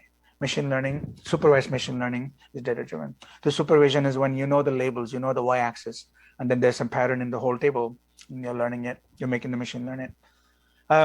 So I'm gonna maybe keep the tools, there's only 10 slides, okay? I won't rush through them. We still have like a nice 6 minutes or something. So I'll keep it for next time. It looks like this, just a few words, probably what I'll tell you, but then neat things that I think you should know. So we'll come back to it. In the meanwhile, because I brought up some other things that I did, I'll just enter the so-called discussion and give you a piece of my mind, okay? And you can also chime in. So what I want to tell you is basically the problems with like AI, right? This all highly personal. It's not officially, I'm not representing USC or the computer science department. Nothing that I'm saying is wrong or bad, by the way, but but they're my opinions, meaning I've not verified them. So what it is this. So we have a new acronym called AGI, Artificial General Intelligence, just to distinguish this from maybe the AI that we currently have in the world today. By we, I mean the bunch of people that might be dissatisfied with what has been happening because people think, wow, like we think that there should be human intelligence. Why isn't it there? Because we should not be doing machine learning. So what can you do is what I'm going to answer, okay? So then in such people's opinion, the whole thing has been wrong the entire time, from 1950 or 1960. What the hell? So it's because of this. As early as 1960 something, 65, 66, there was somebody called Arthur Samuel. He wrote a checkers playing program. And then he started beating people on checkers instantly because it does a minimax game tree, okay? Then they said, wow, AI is the checkers champion. So they're called deep, narrow wins, meaning they're mostly games, okay, that they beat people at because they do brute force. But then the AI researchers extrapolated from that to general intelligence, saying, wow, at this rate, in 10 more years, they'll be highly intelligent. That never, ever, ever happened. The problem is those deep, narrow wins. We shouldn't even look for them, okay? So all the things that I'm saying are all here. So I'll skip through this. If you read this, it'll basically be every word that I say. This person, I'm not this person, by the way. They basically echo everything that I say. I agree with all of this because it is all hype. That 100% of the time, AI has been nothing but hype. Sadly, the Turing test was horribly mistaken. I mean, Turing was like an amazing guy, right? Basically founded computer science. But his test is a bad idea because it starts with a false bad idea, which is if I fool you, you have to admit that I'm intelligent. That's so bad, okay? Instead, my replacement, believe it or not, okay, is something called Bloom's taxonomy, okay? So Bloom's taxonomy, Bloom was an education researcher where we think that a human student like you guys would know databases. If you don't not just remember what primary key means, okay? If you understand this a little bit better, if you can make your own ER diagram even better, if you can analyze SQL code even better, you can evaluate designs for databases even better. Best of all, you can create databases. So we have a whole hierarchy of achievements, okay? So AI tests should be based on these. So I'll tell you, every AI in the world today, this is all it does, okay? Just labeling. All this fail, 100% fail. So my replacement for Turing test is Bloom's taxonomy. Use it. Okay, so this is all about chatbots, okay? The Loebner Prize is about what is the best chatbot currently. There's a whole history they can read about it. But again, they're all just faking words. There's zero intelligence, okay? So I write it off. Anytime you train something on text, the text is the only source of truth that there is. So if the text is highly racist or the text says there's no God anywhere, so then the AI would 100% think there's no God because AI knows nothing. You need to live in the world, okay? I'll keep saying that. Unless something lives in the world, it can be a machine. It will not know about the world. It knows things secondhand. So Alexa Price is, again, just like a chatbot, right? Total fail. Basically, what they're all doing is a version of this AI textbooks called the Chinese room experiment, where somebody that does not know Chinese is on the other side of the room. You're on one side. You pass text in English. You write something on an English piece of paper very well. And then from a few seconds, a piece of paper appears on the other side. How about? Well, because somebody looked it up in a dictionary. These slides are all in discussions, you guys. These slides are in week 14 discussion. Yes, sorry. So in other words, you're doing symbol translation that is not necessarily intelligence, okay? So I agree with that. Okay, so AGI, people like me, would completely write all this off because language is not about words at all. In NLP, you talk about bag of words, you talk about transformers, you talk about attention, you talk about BERT, transformer. They're all just simply word positions, okay? It's not about word positions because look at this. In here, just punctuation entirely changes the meaning, okay? Look at this. Just read this. Same words, okay? Depending on how you put the punctuation, something pretty good versus something absolutely horrible. And the AI cannot appreciate how cool this is that this can happen. Not that AI even knows sentiment analysis, okay? It'll probably say it's good sentiment. It'll pick one. It doesn't know that the meaning can change. So humans have grammar, but grammars vary across languages in the world. Any human baby picks up any language in any part of the world because these things are irrelevant.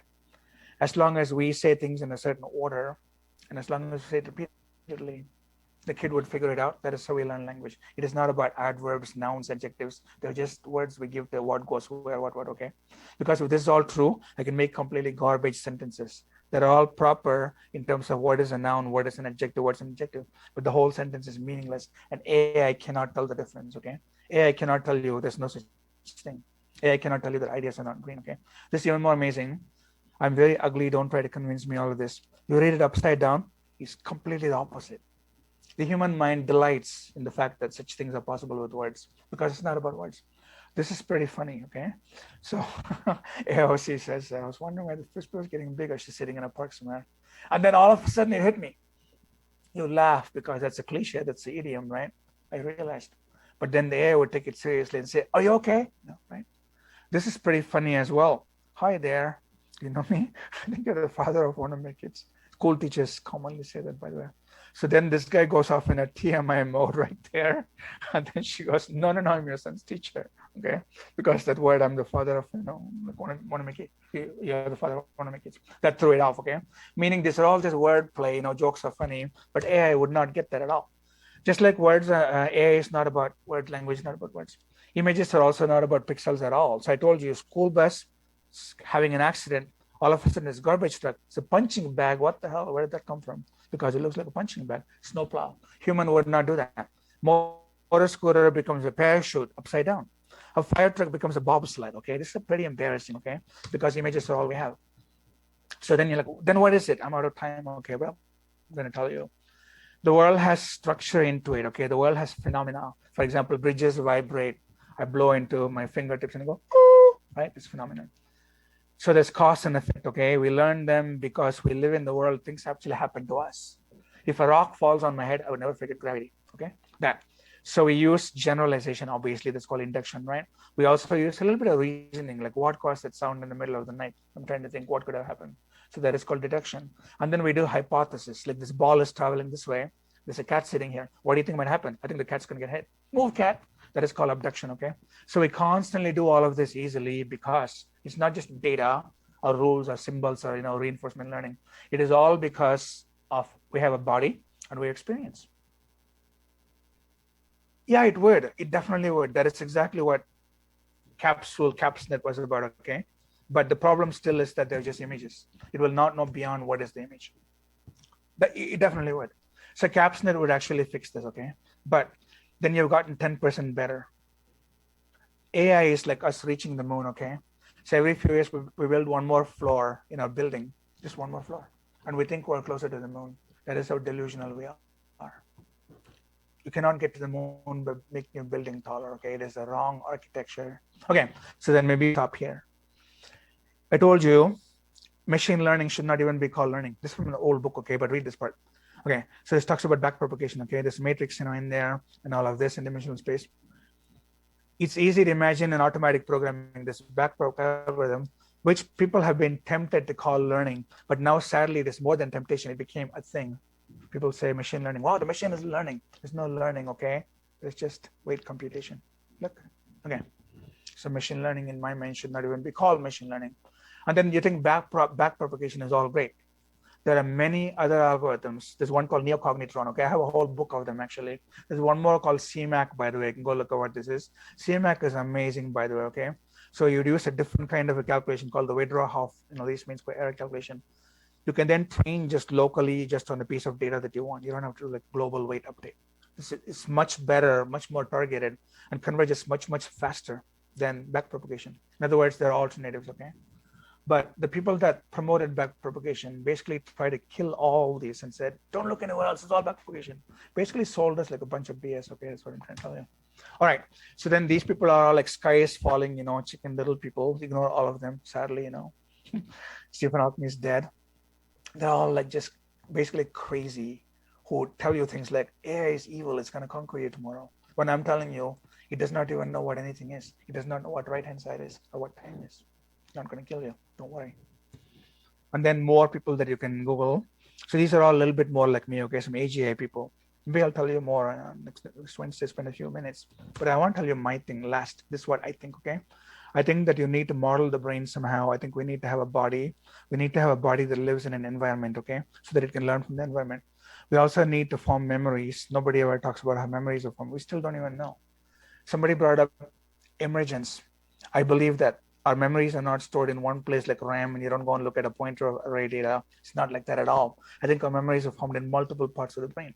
It means what you call recollection, like you thought about what you had last night, is coming from many parts of your brain. It is actually emerging. There's a great word called emergence, okay?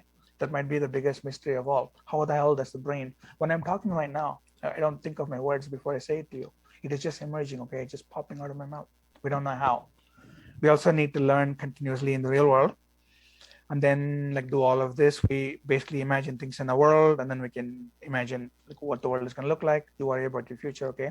And we do have a graph, definitely. We're connecting concepts, okay? Emotions are more important than you think. Consciousness is important. Skip. This is what I think should be done. We need to actually have bodies. They can be robot bodies. There could be some kind of body, and they have to learn continuously and incrementally. We can have instincts and reflexes built in, and then the rest is picked up based on the environment, and you have to pay attention. This is what I think the word intelligence is. I think intelligence definition is all intelligence is a response, is always a considered response. When you and I with the brain do complex considerations, our response is more complex. When you're a cockroach and somebody's trying to step on you, your consideration is, wow, I got to run away. And that's all it does. Even plants have responses. Plants' responses are in their design. A cactus that has thick leaves, its response is the design itself, it has thick leaves. It can respond to the environment, okay? Viruses respond. When they get to a cell, they try to poke and go inside. They don't know what they're doing, but that is what they're programmed to do. That's exactly what the spike does in the coronavirus, okay? So it is all just considered responses.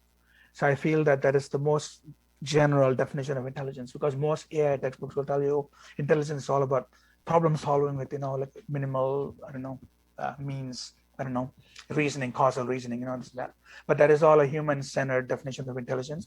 But I think this is exactly what everybody is missing. It needs to be a response. It needs to be considered. And this might be like one way to get there. I'm not sure if this is the way to get there, but I personally am 100% convinced it's the only way to get there. So no AI is embodied today. Zero of them. Okay, zero. So no wonder it doesn't work. Okay. So thanks for the Den people to keep recording like 7 minutes longer. I appreciate it. Yeah, I'll actually maybe not tonight, tomorrow morning, okay, because I'm going to tweak it a little bit. Yes, but very soon. Thank you guys, for staying extra so we can finish now. And then when we come back, we got one more lecture, talk about data governance, a little bit in visualization, but also go back here and tell you about the tools, okay? But I believe we can finish it out, not a problem. Cool. So have a good weekend. We will see you next week.